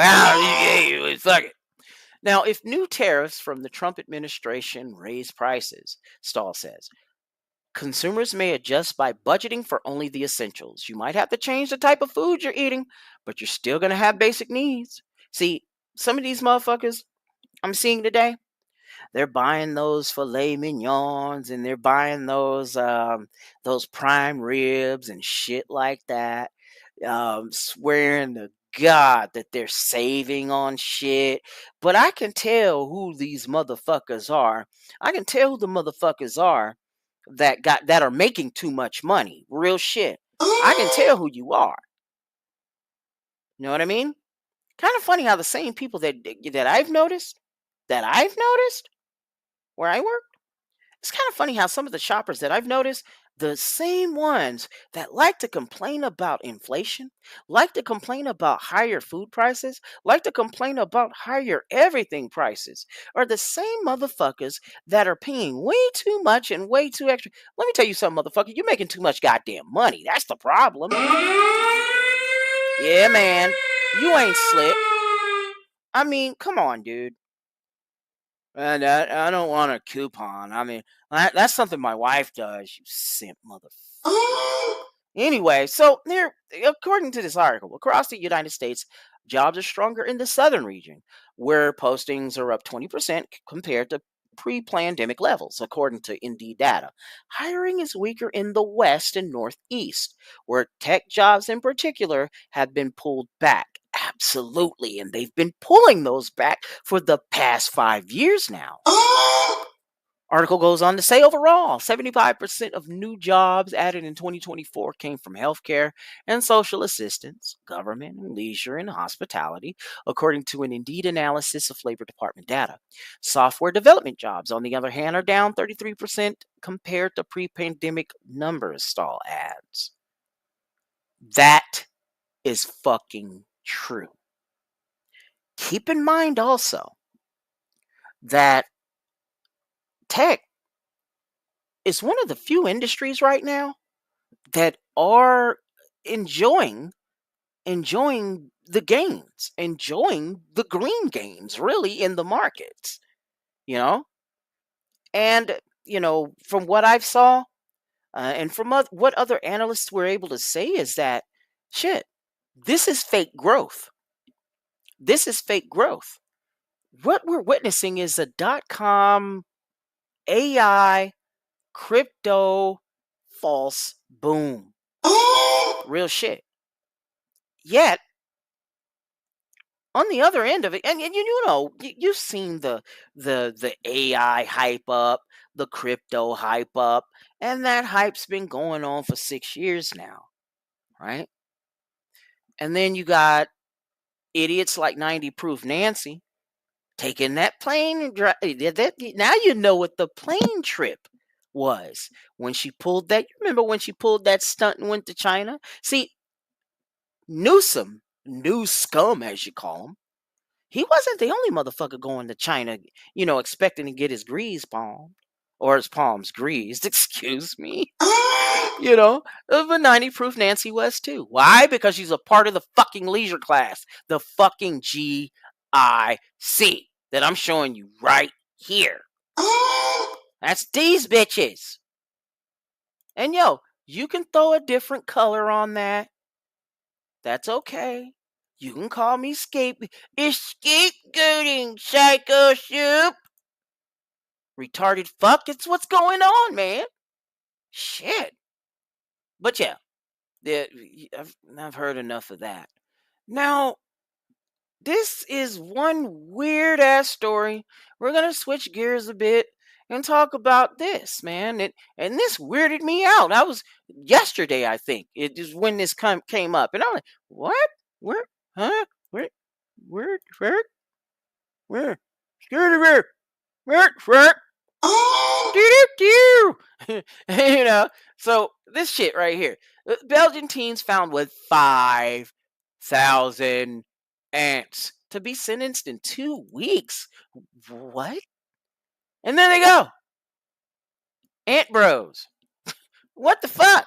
You know what I mean? Woo, I needed that. What the fuck? Anywho's it. And this is coming out of Nairobi, Kenya. Let me see here. 2 Belgian teenagers were found with thousands of ants valued at $9,200.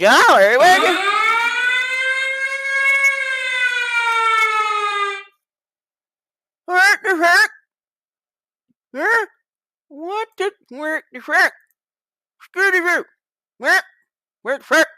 what's this?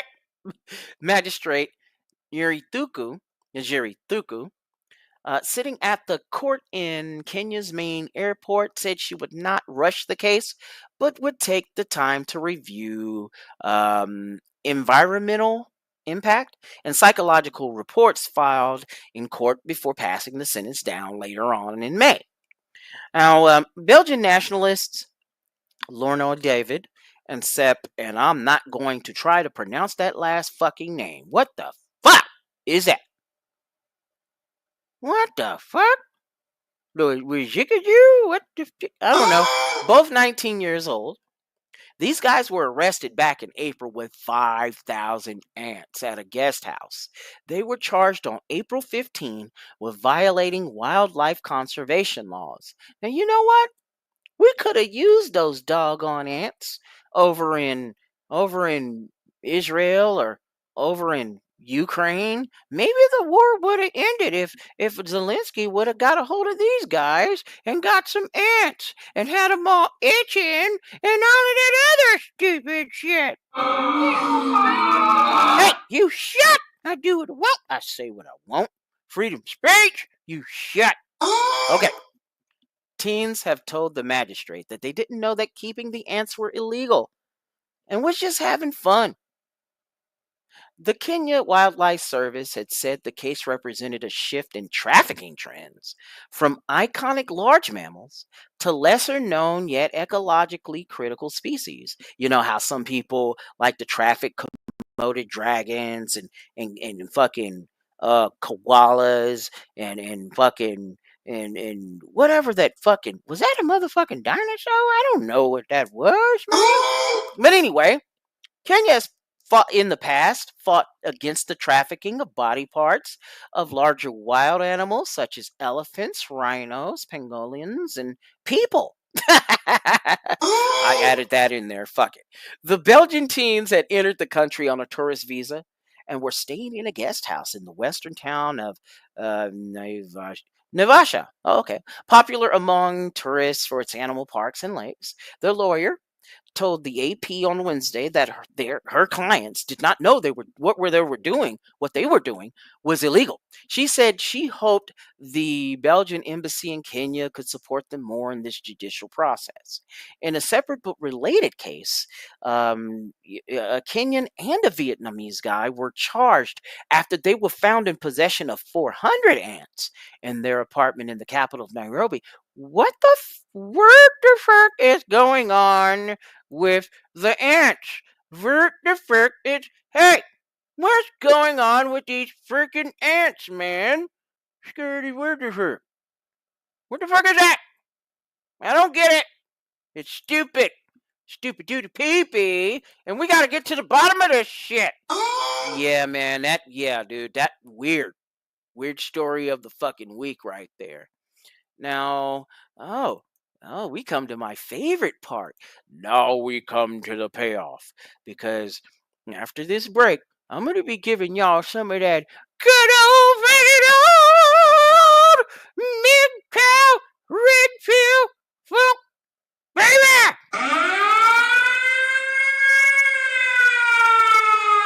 After these messages, we'll be right back. Yeah. Tried to get informed about that, other people shame them. They would say, please tell me you're not going to do your own research. You've heard people say that. Please don't do your own research. You know, before COVID, doing your own research used to be called reading.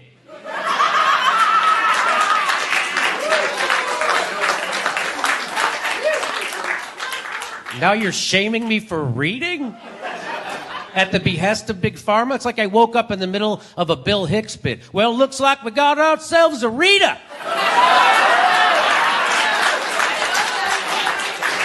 Tell me, boy, what you reading for?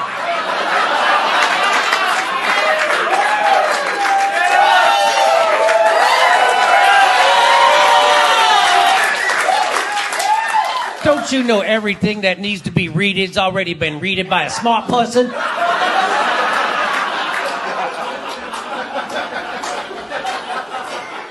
That's how much people internalized the propaganda from Big Pharma, was that they would be anti-intellectual enough to shame people for reading while they're wagging their finger at them for doing it. You would never shame people for trying to get informed, no matter what other subject it was, no matter how unimportant. Like if I say, hey, I'm gonna go buy a car. Don't look into it.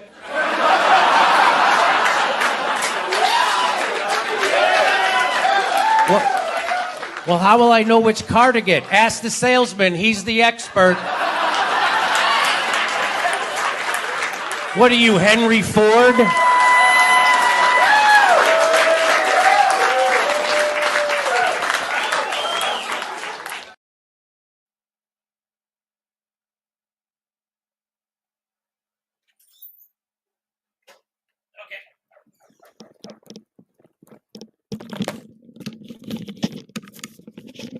Hey, where'd you go?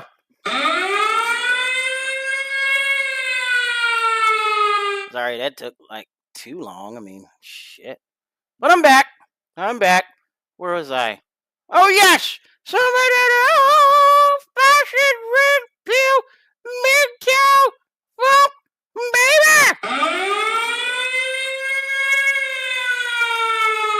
Yeah.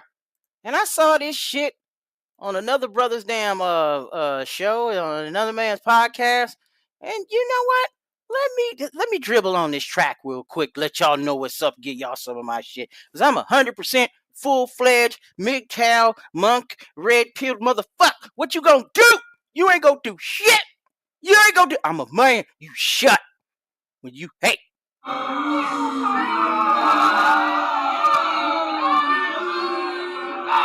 Hey!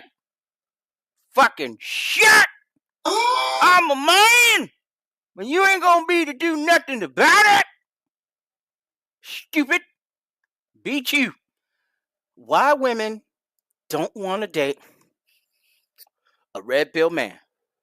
Warning, is grim male trend erupts. Yes.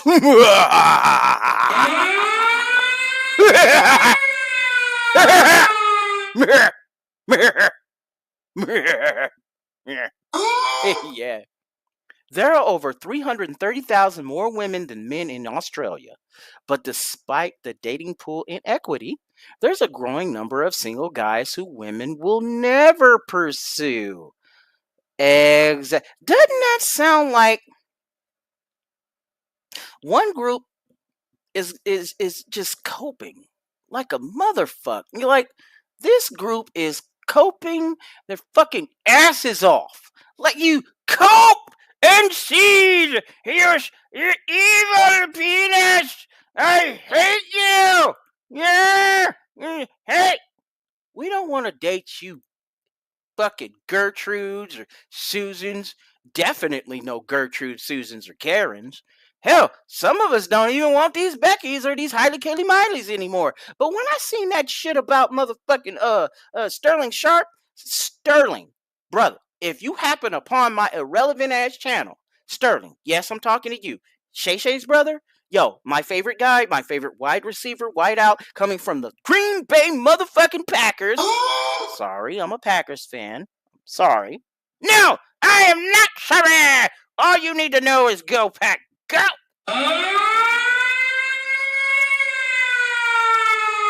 Please slap your crazy fucking brother. I saw the chick that was, accusing him, and I'm like, Shay, really, bro? Really? You are 10 years older than my Gen X ass, and you're going after this? This? Stupid, bro. Fucking stupid. I know why you do it, but it's fucking stupid. Let me read this. These undateable men are those who subscribe to the red pill notion, an alarming subculture that perpetuates a societal hatred against women by opposing feminist narratives and emphasizing traditional gender roles.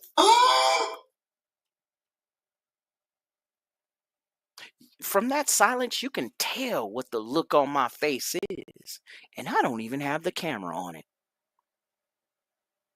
Anyway, the term originates from the 1999 film The Matrix, oh my god, where the lead character is offered a choice between the red pill and a blue pill. The red pill symbolizes awakening to harsh realities, while the blue pill represents remaining happy but ignorant. Like you simp-ass motherfuckers are. Like this simp motherfucker is on the right of my motherfucking article. Look at that. Look at Blake Shelton's. This motherfucker. If you really want to know, Blake, Gwen would probably be divorcing Bradley Noel of Sublime by now. You know what I'm saying? If he was still alive, she probably would have married him instead of Blake. I always said that, but anyway, let's keep it going. Men's rights activists, MRAs, have taken the red pill concept to represent a similar awakening to what they perceive as the true nature of society and gender relations. These modern misogynies often come together online in a virtual space dubbed the manosphere, a collective of various digital communities promoting warped views of masculinity.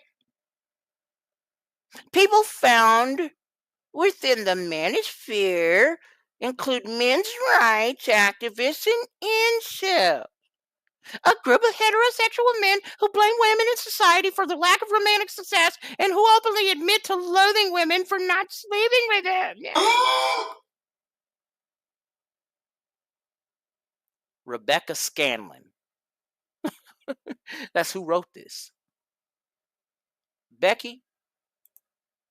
Is that you? Right here? Right here? Right here? The phone caller? Bitch. That's not what it is. That's not where it's at. Okay. Gender relations have been so skewed, so fucked up, right? And get this, it's not like you're hiding it anymore. Now, motherfuckers, like 20 years ago, you were, But now that we got something called social media, you are exposing this by your own hand, lady. This is you. This is your accountability. Look, you gotten too comfortable. You gotten too fucking comfortable, darling. You gotten way too comfortable. And not only is that the case, but look at in the political world. This is why America probably won't ever, with the capital ever, have a female president.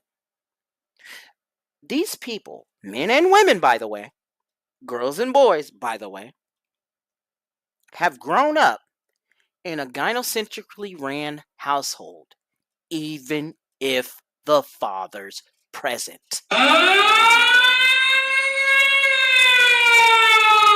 even if they're present, right? So at this point, should you point the finger at yourselves at this point? I mean, come on. But I tell you what, they gonna ride this motherfucker till the wheels fall off to the scene of the damn crash. Let me keep it going with this. She goes on to say, well, it's easy to brush off the rise in mainstream misogyny as internet fodder or a sensationalized storyline from a TV show. Data show it's seeping into every corner of culture, from social media feeds to Aussie classrooms. Yeah.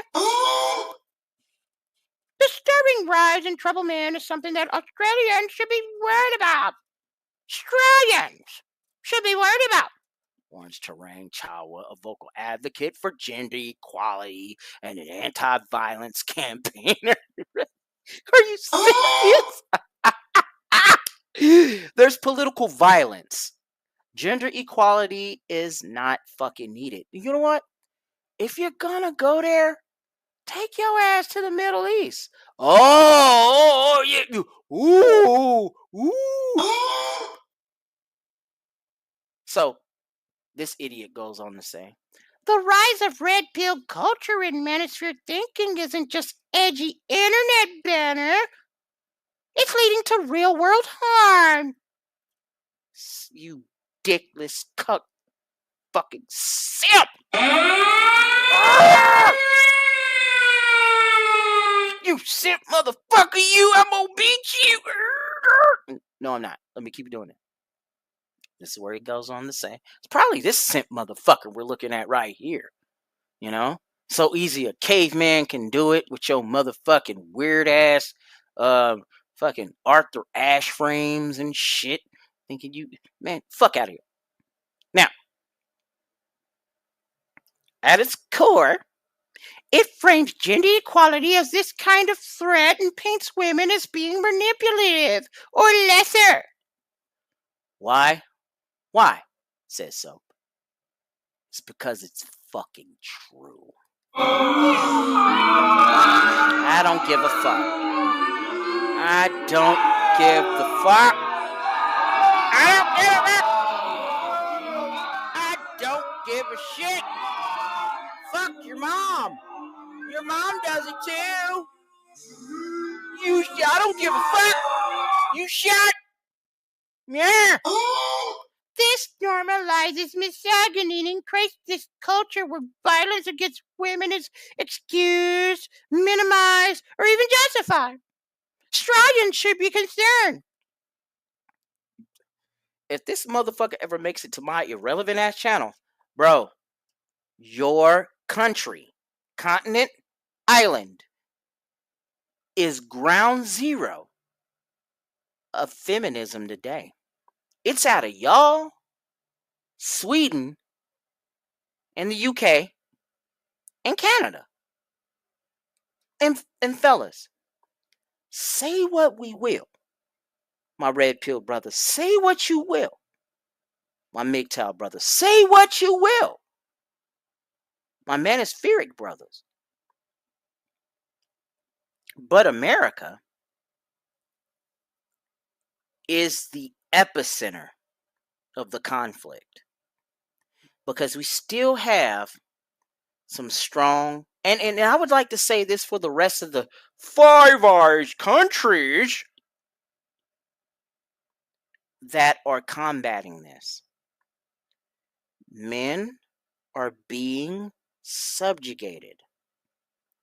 You refuse to fucking acknowledge it because you're acting like your goddamn mother.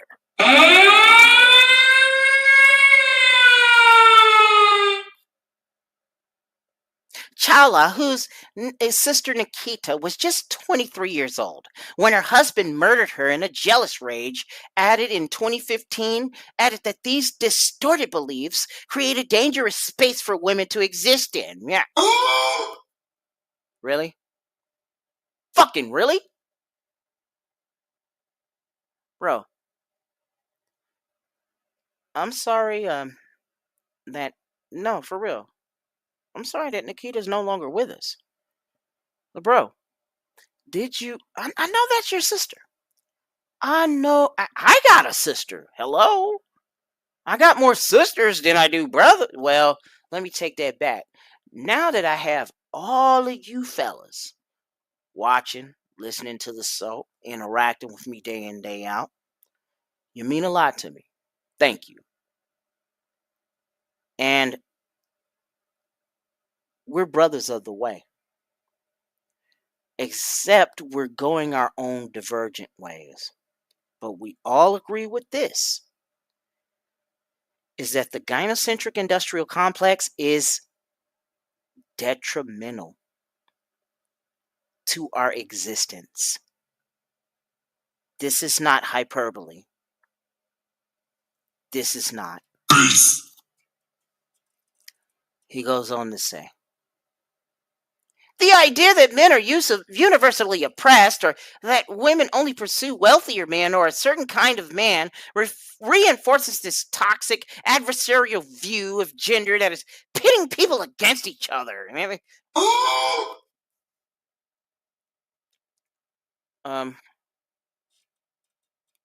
going to get to that. But let me continue.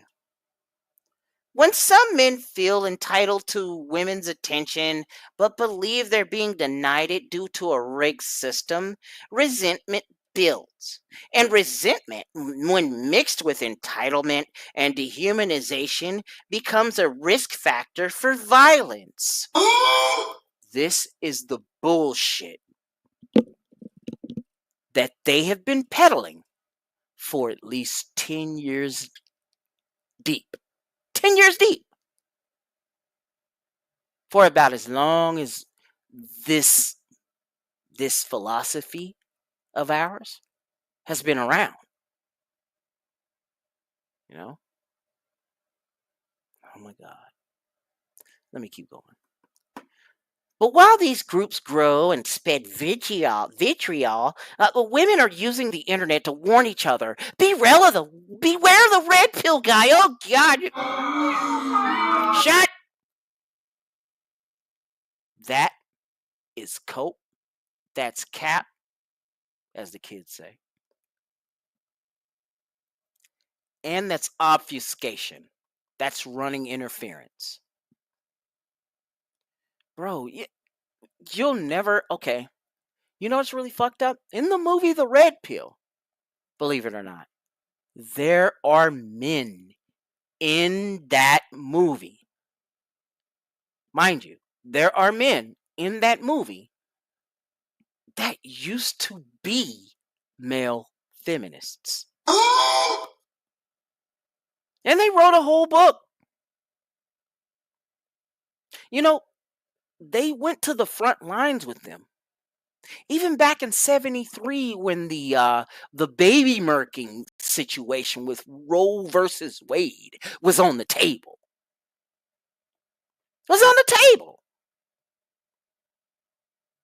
They fought and even died to even hold that bullshit up. Years later, what did it do?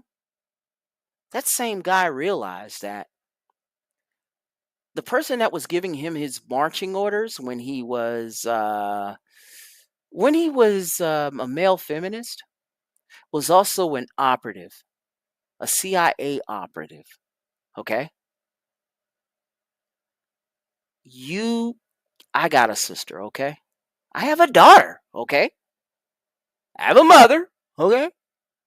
I had a grandma, but you know what happened there. Look. Get the fucking rolls out of your eyes, bro. This shit is real out here. Let me go on. One feminist social media user who dedicates her page to calling out male content creators, spewing red pill ideology, recently captioned one of her clips. Don't date or take your relationship advice from these males. But look, we shouldn't date or take relationship advice from any of these feminists today. We shouldn't. We fucking shouldn't. Now the line's in the sand. Are you okay with that? Are you fucking okay with that? Anyway, back to reading this. Others are sharing the moment they realized their other half had swallowed the red pill, with many revealing it caused the relationship to come to an end, and quite rightfully so.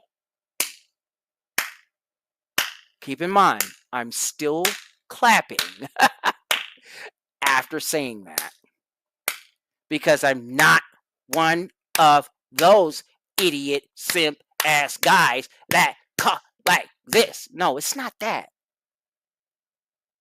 You got me fucked up. Translation? I'm a victim of mistaken identity now. You got me fucked up. Way fucked up. You got life and bullshit fucked up.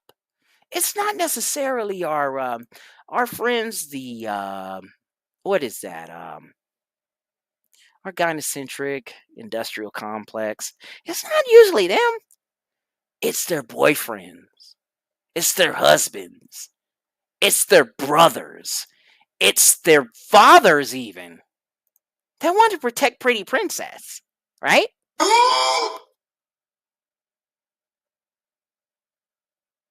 You simp motherfucker.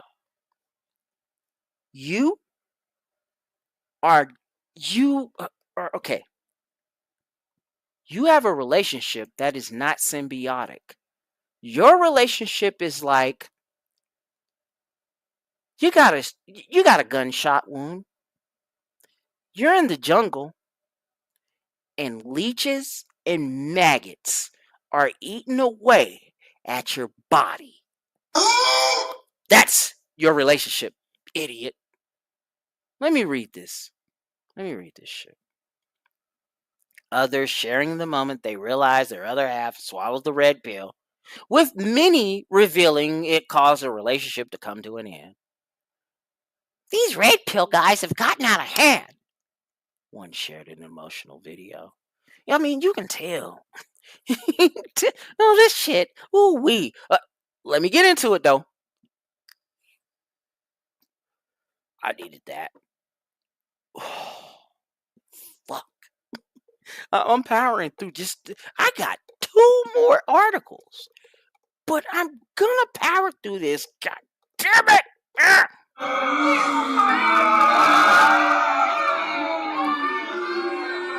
Motherfucker, you shut! Yeah! You shut! I do what I want. Do. Melbourne. I don't. You know how they do it in Australia, right? Australia goes to Australia. Melbourne goes to Melbourne. Dumb motherfuckers. Anyway, Carly Doper. They should change that B around and make it a P, because you're doper. You're doper, and not in a good hip hop way, but doper as in. Said research shows some men are more vulnerable to the harmful ideology than others. Are you fucking serious? Wait a minute. Hold on. Let me get my motherfucking headphones off. Shit. Let me get this shit open.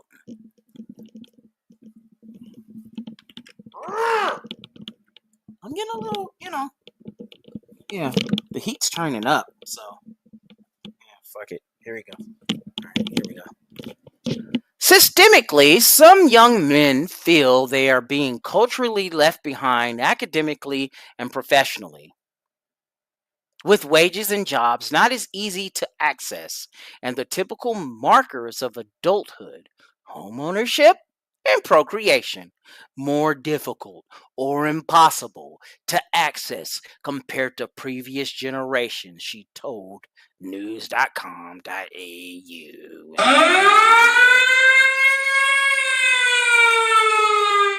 Those young men are fucking correct, Carly.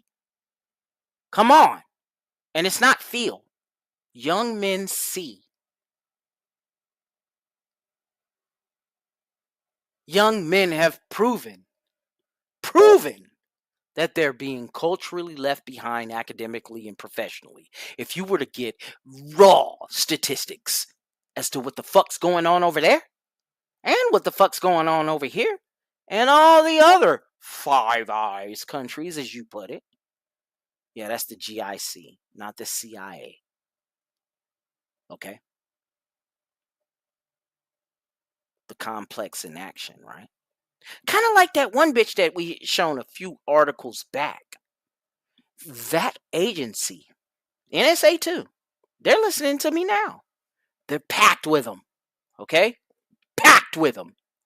Look, same thing in the corporate world, in the private sector. They're packed with them. Everybody is them now.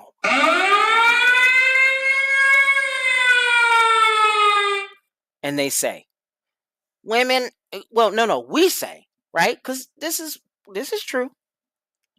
We say this. This is true. Women also have far more agency than previous generations and are educated, employed, and have more choice with how they spend their lives. The messaging from these red pill communities often ignores systemic drivers of inequality and seduces men with simple but incorrect answers to these complex issues. So guys, one of these simple but incorrect answer to their complex issue is going their own way? Really? That's how that works? Bro, that's how that works? The fuck? Some men have already... Oh, hold on. This article, this screed goes on to say, some men also already endorse anti-feminism and anti-equality messaging and behavior. So this community can be a logical next move for them. Makes sense, doesn't it?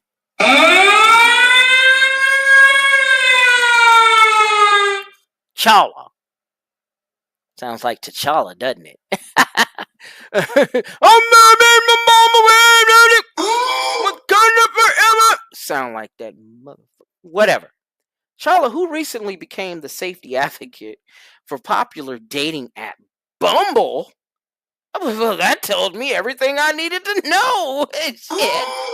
Said that even though the number of men subscribing to extreme misogyny ideology is on the rise, singles overwhelmingly want to date with consideration. 96% of Gen Z want a respectful dating experience, and 95% believe dating apps should be taking action against bad behavior before it even starts, he explained. Now, men, brothers, look, I am showing you who funded this article, who funded Bumble, who funded even that simp motherfucker. This is the problem, but I should have the same meme with fellas throughout the ages. The generations of the simp too. Right? Shouldn't I? Somebody make me that. Billy Bon Bon, what are you motherfuckers? Hey, I got a Discord. You know where I'm at. YouTube, you know where I'm at. You'll see me around here. My name good in every hood out this motherfucker.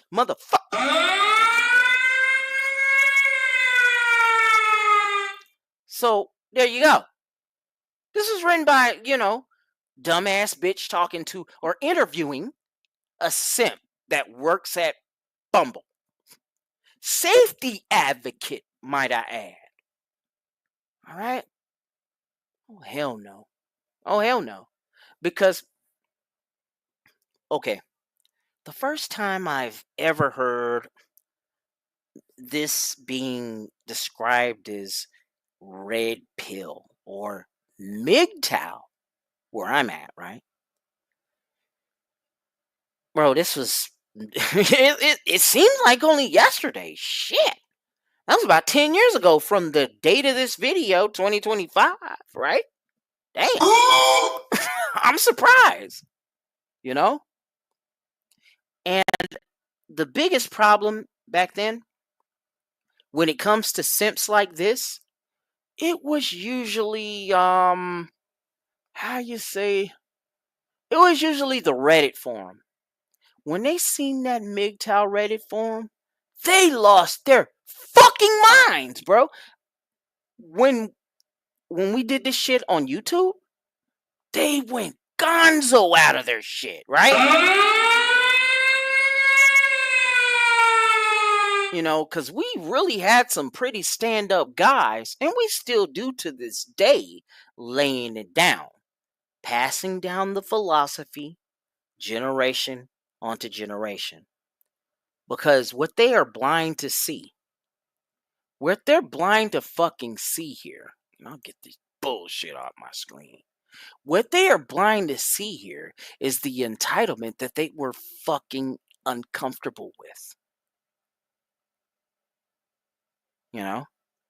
Well, not the entitled that they're no. What we're seeing now is the entitlement that they have, but the effects of their FX or even affects of their entitlement affect the rest of civilization. And then when you mix that shit up with social media, girl, you getting a little too comfortable. You getting way too comfortable with the shit you saying, girl. You know? You're getting a little bit too comfortable. More often than not, it's ran by this GIC that you do see here. The girl I see is a gynocentric industrial complex. And we got even more situations. We got another story that shows you how and why they are comfortable with what they do. Even when they get into power, this is what the fuck they do. Don't tell them how you feel. Show them what they do, right? David Kaplan joined. So we gonna put this here news story bullshit up. Let me turn it up so some of you fellas can hear it. Oh no, yeah, I did. I promised not to go audio selling this, and I kind of did for about what had to been a few seconds, but you know, forgive me. You know, go ahead and if you get to this part, just you know, advance past it. If it does get too if it does get too silent, if it gets too silent, you know. But we're in this shit right here.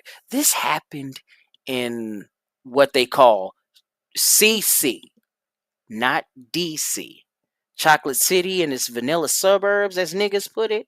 Hi, we over here in Prince George County. This is talking about one of these terrible wig hat fuckers, man. Seriously, we gonna put it up though. Here you go. Here's the problem. Joining us live from outside that courthouse in Upper Marlboro with the very latest. David? Angie, good evening to you. Sierra Alston is not charged with stealing these vehicles. We want to be very clear about that. However, police have evidence tying her to 3 stolen BMWs that were taken. Exactly. They listen to these bitches in their little raps. Hell, they were even listening to niggas in their rap shit. It was like, that nigga hard. That nigga go hard. We gonna do what he doing. We gotta hustle, baby. We don't need to do all this stupid ass shit. And I ain't trying to fucking date that lame ass nigga right there. He's a bitch. Educated, lame ass, bitch ass nigga. We know how to make more money than your stupid ass does. You wanna be a teacher? Nigga, you wanna be a teacher? Fuck you. Bitch, I'm gonna get out here and get mines out this mud, baby. That's these bitches, okay? Hello? So we're just gonna fight the power from within. Let's go. Taken from a rental car company that is at Reagan National Airport. Fox 5 asked Officer Alston today how she allegedly came to be with those vehicles. Take a listen. Anything you'd like to say, Miss Alston? Get those cameras on my face. See? You see? You see? I mean, and yet you want to say that this red pill ideology is detrimental to men?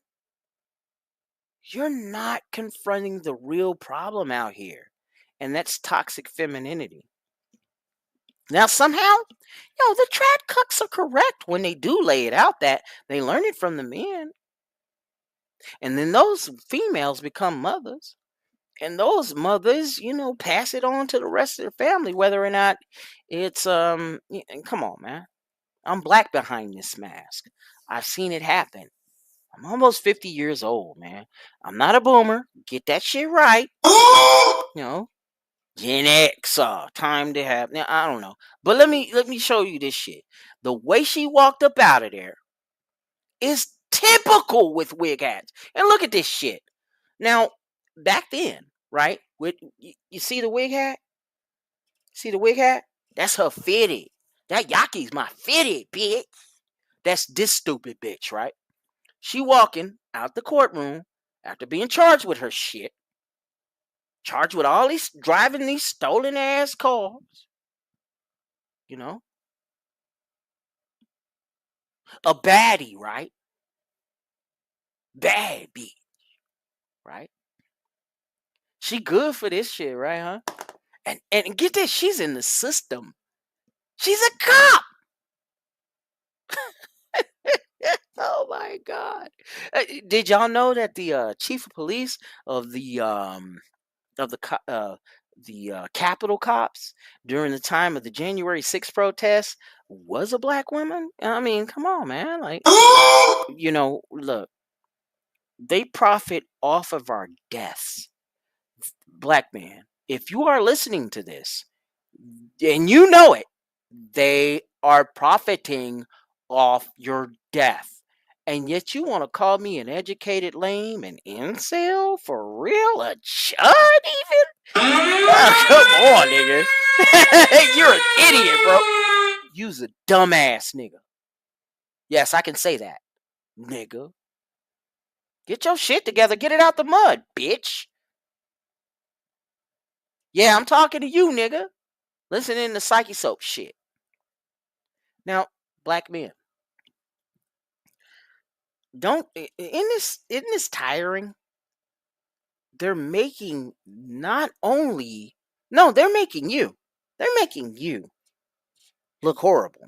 This is why a lot of people say that we do commit the crimes that we do commit. Now, okay. In the 90s, if you were to show me crime statistics about, what per capita was committing a lot of the crimes that were going on back then, pre 9/11, oh no, man, you're on point. You're correct. Today, I wouldn't say so much. I mean, that spreads everywhere to everyone. And get this, that thug that's doing the crime and shit, it usually doesn't matter what fucking race they come from, but what economic standing they came from. What the fuck do I know, right? I'm some YouTuber thinking he knows his shit. Let's go with this story real quick. So it was pretty quick, and that is 3 stolen rental cars. No. David Kaplan joining us in a bizarre case involving a now suspended Prince George's County police officer. Now, is that her best friend? Or is that her woman?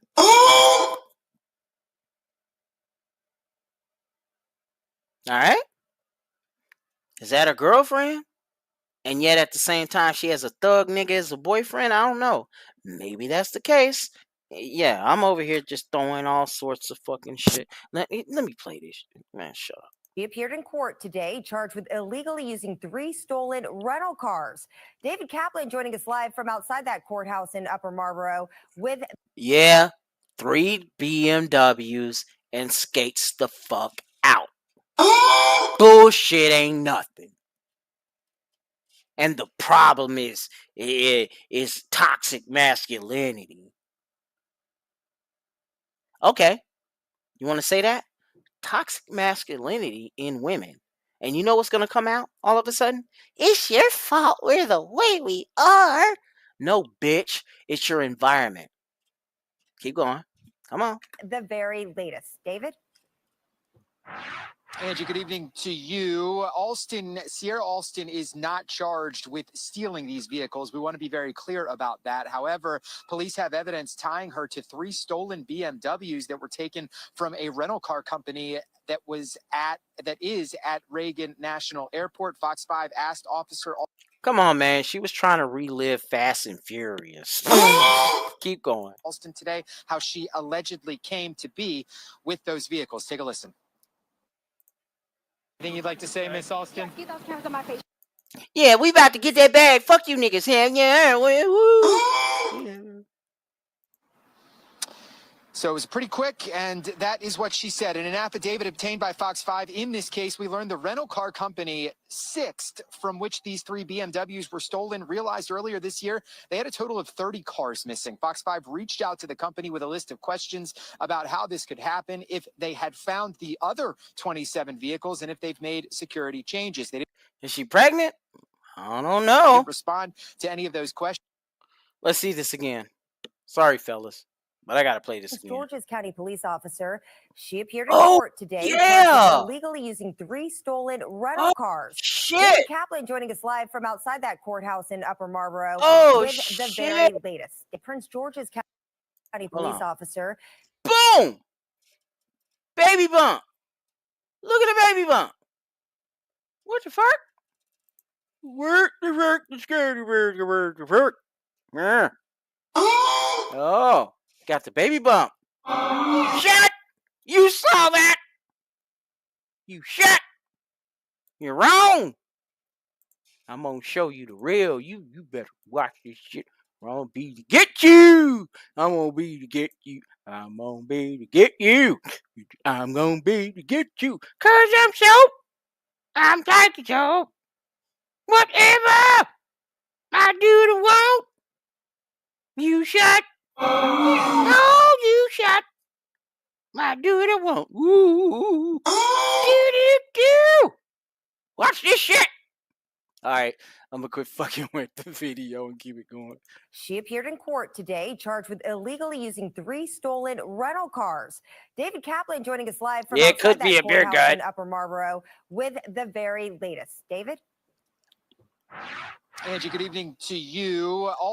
Sierra Alston is not charged with stealing these vehicles. And why is the name Sierra? They usually coming from my generation, millennials, and even Gen Z. She probably Gen Z for real. And she's a motherfucking Sierra. How original, black folks. And yet they always got these concatenated witches brew of names hexing their children's future. To be very clear about that. However, police have evidence tying her to 3 stolen BMWs that were taken from a rental car company that is at Reagan National Airport. Fox 5 asked Officer Alston today how she allegedly came to be with those vehicles. Take a listen. Anything you'd like to say, Miss Alston? Get those cameras on my face. So it was pretty quick, and that is what she said. In an affidavit obtained by Fox 5, in this case, we learned the rental car company Sixt, from which these 3 BMWs were stolen, realized earlier this year. They deep six those vehicles, baby. Ooh, you in trouble, woman? Woo! They had a total of 30 cars missing. Fox 5 reached out to the company with a list of questions about how this could happen, if they had found the other 27 vehicles, and if they've made security changes. They didn't respond to any of those questions, just that they were working with local police on the matter. Now, Jim McCarthy, he's a man who lives in Fairfax County. He's a retired rental car company security manager. He says the nature of that industry is that some vehicles go missing, that theft and fraud are constant battles. This has just always been ripe for this type of thing because of the nature of this business. It's just one of those. I mean, you're going to give me a piece of plastic and I'm going to give you a $50,000 car. No brainer. Yep. As of now, I want to be clear, there's no connection between Officer Alston and these 27 missing vehicles. She appeared in court today. She has her next step. Hey, but it could be. Come on, motherfucker. Shit. Ooh, she fucked up. Ooh. They gonna tell it. They gonna tell it on the mountain bar. Status hearing set for December, Angie. All right, David. So what's your sense, though, on like how big of an issue, of a problem this is when it comes to 30 cars in 1 year, vehicle thefts and this industry? Yeah, Angie, big question we had today. I reached out to every operating rental car company at Reagan National. Only one that got back to me was Enterprise. They tell me that this has been an issue, but they have not seen an uptick of that at Reagan. They're always working, they say, to combat it. In Hertz rental car company, corporate a couple years ago said their average about 33. You might as well call it Hertz, because when you rent from Hertz, you end up in a hearse. All right. Dad joke. Let me keep it going. Shit. 300 cars taken per year across their entire network of 25 million vehicles. And finally, Customs and Border Patrol, who is in Baltimore and in charge of making sure that stolen cars don't get on boats meant for overseas. They say they've seen an increase in stolen cars, in particular rentals and cars taken from dealerships. Angie. All right. We have new details tonight. Ain't that about a bitch? You know? See what I'm saying? Toxic masculinity, my ass. Hey, yo! We got some more shit. Oh, no, well, it looks like there's not going to be more. What the fuck? What the fuck? Yeah, man. What the fuck, man? You know, a little something different. You know what I'm saying? Now, a while back, you know, in the last bucket, and I'm going to go ahead and address this shit right now because some of y'all were here in the last show, some of you weren't, and some of y'all right now are coming back from shit, the things that made you go damn! By Psyche Soap. But I got this right here. You know, I thought the Metcalf Anthony situation would be chalked up as a typical stand your ground case. But it only turned into a leftist Uno reverse for that Trayvon Martin shit a few years ago. You know, the one where the Puerto Rican Jew cop wannabe unalived that Niggly Bear in Florida. Okay, I'm black. I'm black behind the mask. So let me weigh in on this. Any of you grew up in the 70s through the 90s? Any of you? Well, yeah. Yeah? Really? Well, press 3 in the chat. This is funny. This ain't a Flanders question, but all right. Oh, shit. But anyway. Now, did you ever hope, like I did, that our ages-long problem... Thank you, Seraphim. Thank you. Now, y'all ever hope that our ages-long problem of racism went away when floppy ears got elected back in 08? I was naive if you did. If you did think that racism would go away because he got in. I was naive just like you. Remember the Tupac song? I wonder if heaven got a ghetto. Or for some of y'all that said that were listening to it as changes. I see no changes. With that Bruce Hornsby and the Range crap on it. Kind of took you back to the 80s to make it go up in the charts.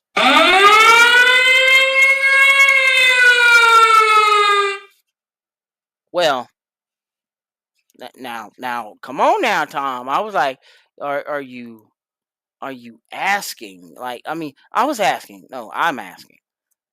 I'm asking, did you grow up between the 70s and the 90s? All right, that's what I was asking. That's all. Now, in the Tupac song, all right, I wonder if heaven got a ghetto, or for some of you, I see no changes. All I see is racist faces. That shit. Well, he was somehow accurate when he said this shit. When he said this line, when Pac said this line. I know it sounds heaven sent. We're not ready to have a black president. He was right, but for all the wrong reasons. All right. Now, throughout my childhood, I often seen this shit. I saw this quite a bit, man. It was kind of strange that my own kind, Blizzax, the Blizzax, as Hammer calls it, the Blizzax, they wanted revenge and not justice. In fact, I've seen even some of the forgiving type. You know, the Christian types that go to the church and pray, African Methodist, Southern Baptist, you know what I mean. They contradicted their own principles by being all in favor of getting revenge on Whitey. And that is the main reason for why we're in this vicious bullshit cycle right now.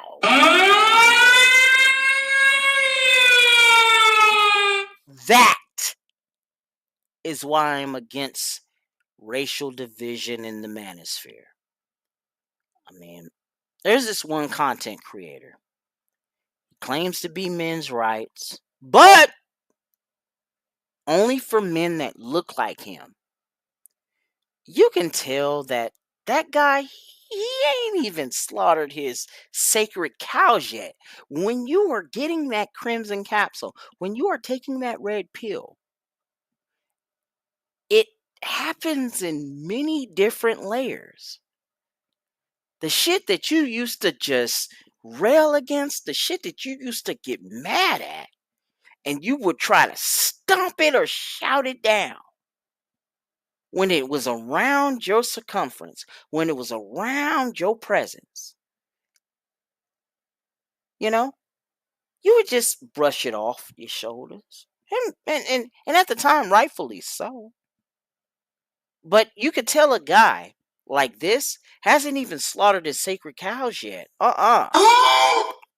See, when you slaughter those sacred cows and you take that one thing from old country from old men and you put it to the pig's head and then you go, and then they go, and there you go. When I took the pill of truth, bruh, I didn't take it for male and female social interactions and dating. Fuck that. I took it because I was lied to. I took it because I was lied to financially. Get a college degree and you'll make more money. I was lied to spiritually. Walk by faith and not by sight. Ha! I was lied to politically. The Democrats they represent the working man. You're not. I was lied to ethnically. Black Lives Matter, nigga. Shit. Okay. I was lied to mentally. You're one of those conspiracy guys, Psycho Soup. I don't care if you got a baby mama, you're still an incel. At some point, brother, you gotta say, fuck it. The only time you types of niggas got my back, not y'all in the chat. Y'all my brothers. Y'all good. Y'all good on this one. This isn't for you. But that's for this lurking motherfucker that's in here. The only time you pieces of shit got my back is when you want to put a fucking knife in it and profit off my death. And you idiot Keishas, and you Karens, yeah, you Karens, always repping DEI. DEI, DE and I. You know what I mean? But in all honesty, that's all lip service, window dressing, like it's always been, right, Democrats? I said all those articles just to say this. It's kind of been that way for a little more than 30 years now, so fuck it. We're now stuck in the middle of a weird season because people tend to spring stupid shit on you around this time. Like I said last week, acts of ultra violence and shit like that. A bit of the old ultra violent tends to happen at this time. Let's put a break in the monotony, shall we? And talk about the GIC for a while. Right here. You brothers, y'all already know who the most privileged class is. And don't put a tiny hat on any of these chicks, because if you do that shit, you're fucked. The Sarah Silvermans of the world. The Joy Behars of the world. Right? Because if they do that shit, and they have, it'll go nuclear.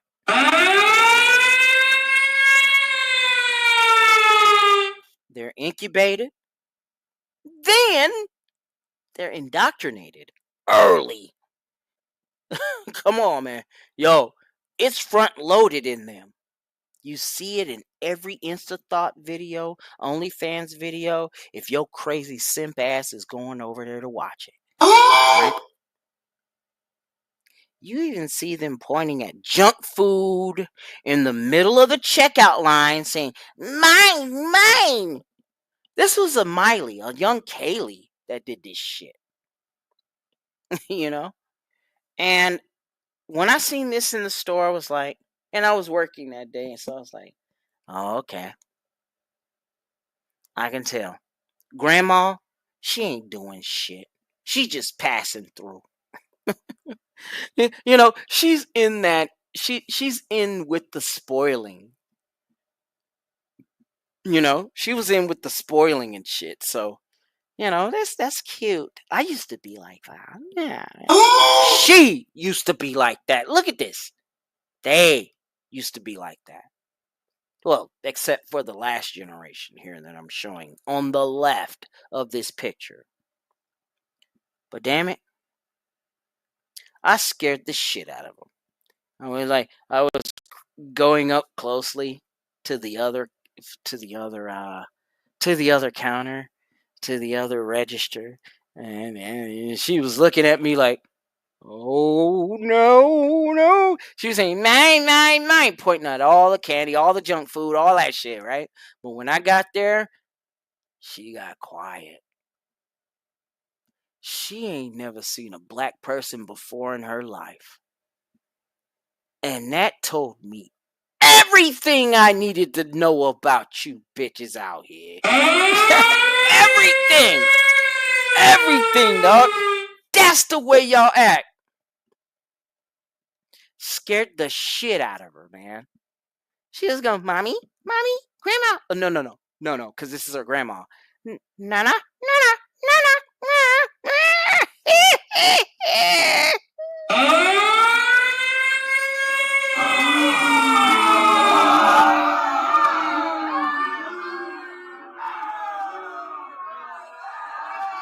Shut the fuck up.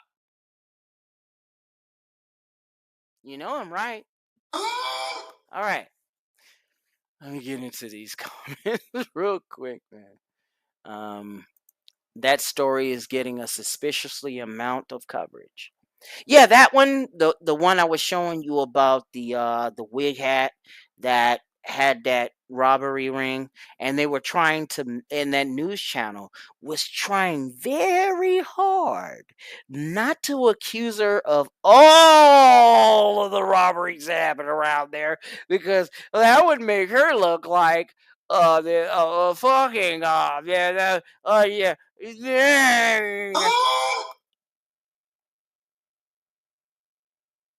Anyway, Tom say, racism won't go away, but it's people in charge pit the poor against each other. They're just poors. They're just poors. When this shit is done and is dead, we can pick the right amount of poors and they'll help us out. We can even make them successors. Because we don't want to do the same thing that Marcus Aurelius did. Something, and that's you Republicans. But you Democrats will pass it on. Family to family to family to family. Like,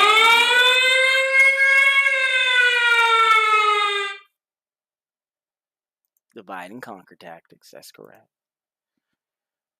Obama was the first and only black man who wasn't articulate and clean enough to be president. You know what? At the time, when I lived in Illinois and he went for senator, and then I left, and then I'm hearing he's going for president. I'm like, oh shit. Guys, I know more about this motherfucker than any of you motherfuckers think you know about him. Same thing with Harris. Harris was unknown. She was still a prosecutor in California. And I was hearing in this radio show at the time around 2015, and he picked that she would be the future. I'm like, this bitch won't be the future. They're going to pick the Castro brothers of Texas.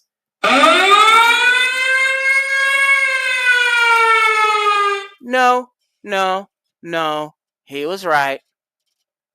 They threw her in our face. A discount Obama, as Stardust, a.k.a. Thinking Ape, put it, and you're not wrong. That's all she was.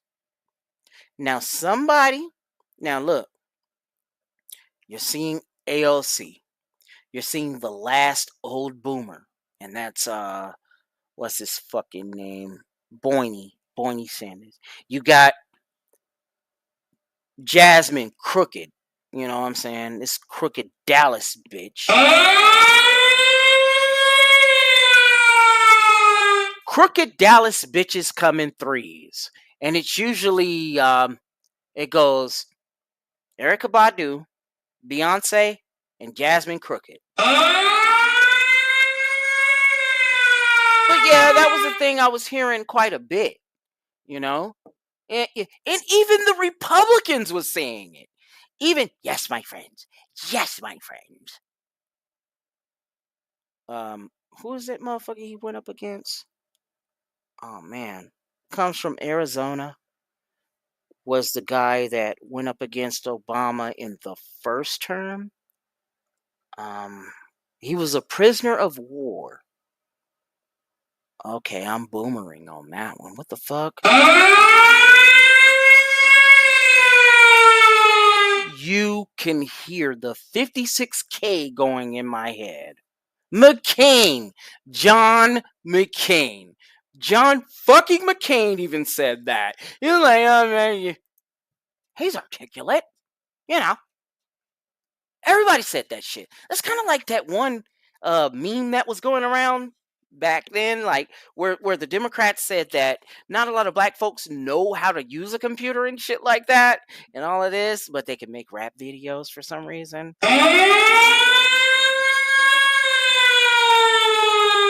They don't know how to work a computer. They don't know how to get an ID or anything like that. Yes, John. Yes, my friends, McCain.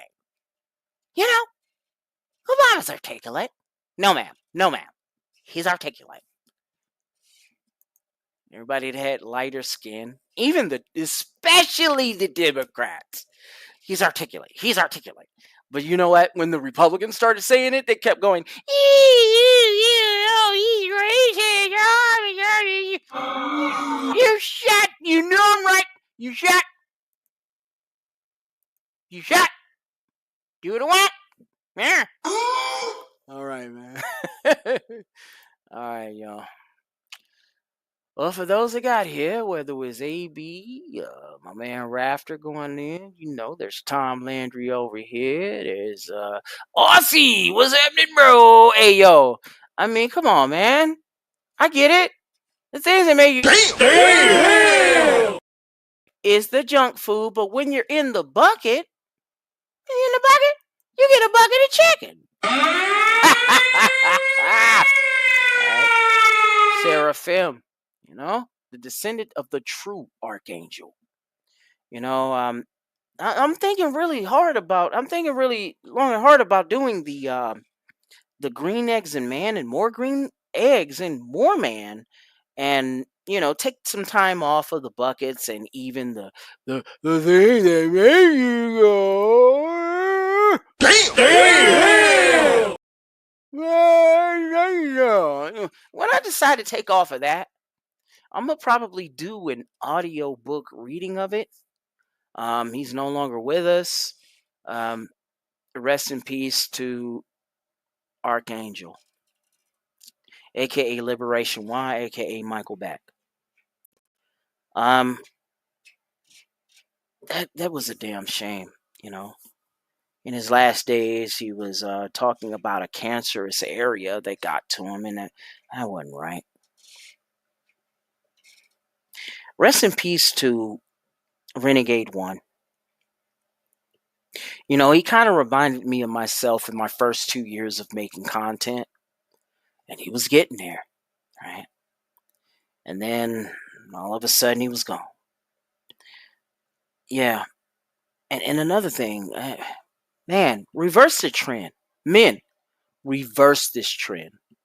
Because they're trying to prove to us, and they are quick to tell you, that if you decide to go the long route, if you decide to see that fork in the road and go straight, and not,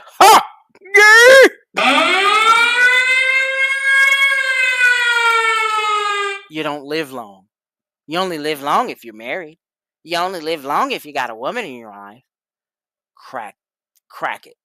Reverse the trend. You know? Stay healthy out here. Take your vitamins, say your prayers, and you too could be a MGTOW maniac, brother. All right. I love y'all too much. I'm going to get on up out of here, man. But before I go. You shut! I do the walk, and after the show, no one will be left alive.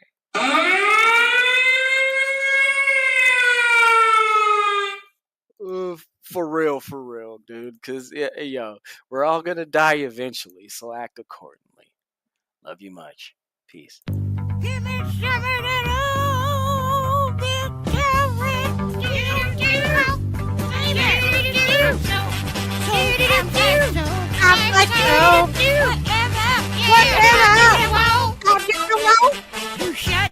You shut. Hey. You shut.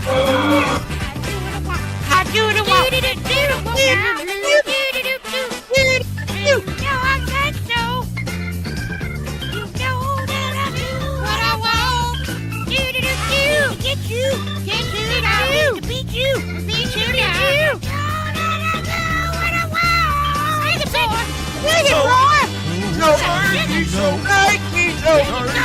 soap. Psyche soap. Psyche soap. Hang on. Big up to new. You make my thing.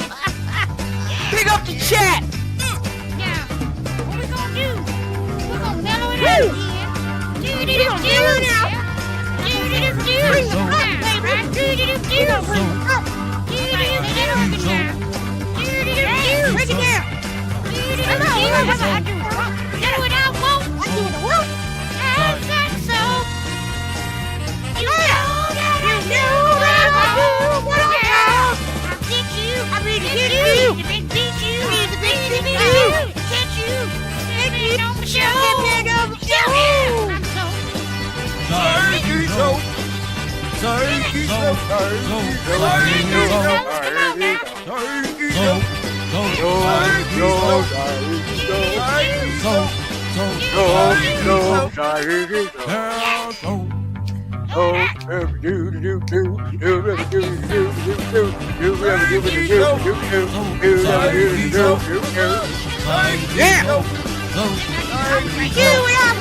From Psyche Soap, the new controversial series that is too hot for YouTube. We've got little fails.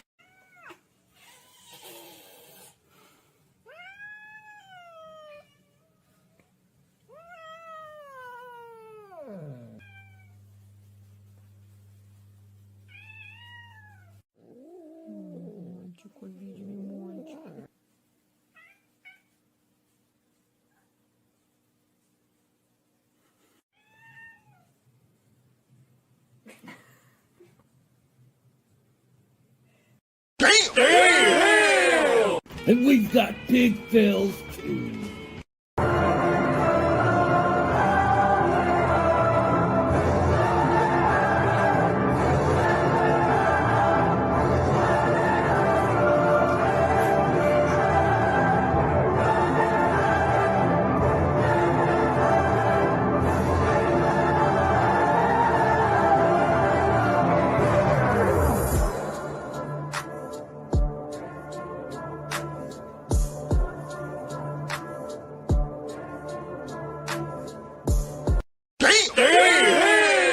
So prepare yourself mentally for the edge of your gaming chair. Presented by Psyche Soap, it's the things that make you go damn! Available on these alternative platforms, listed below in the description of this video.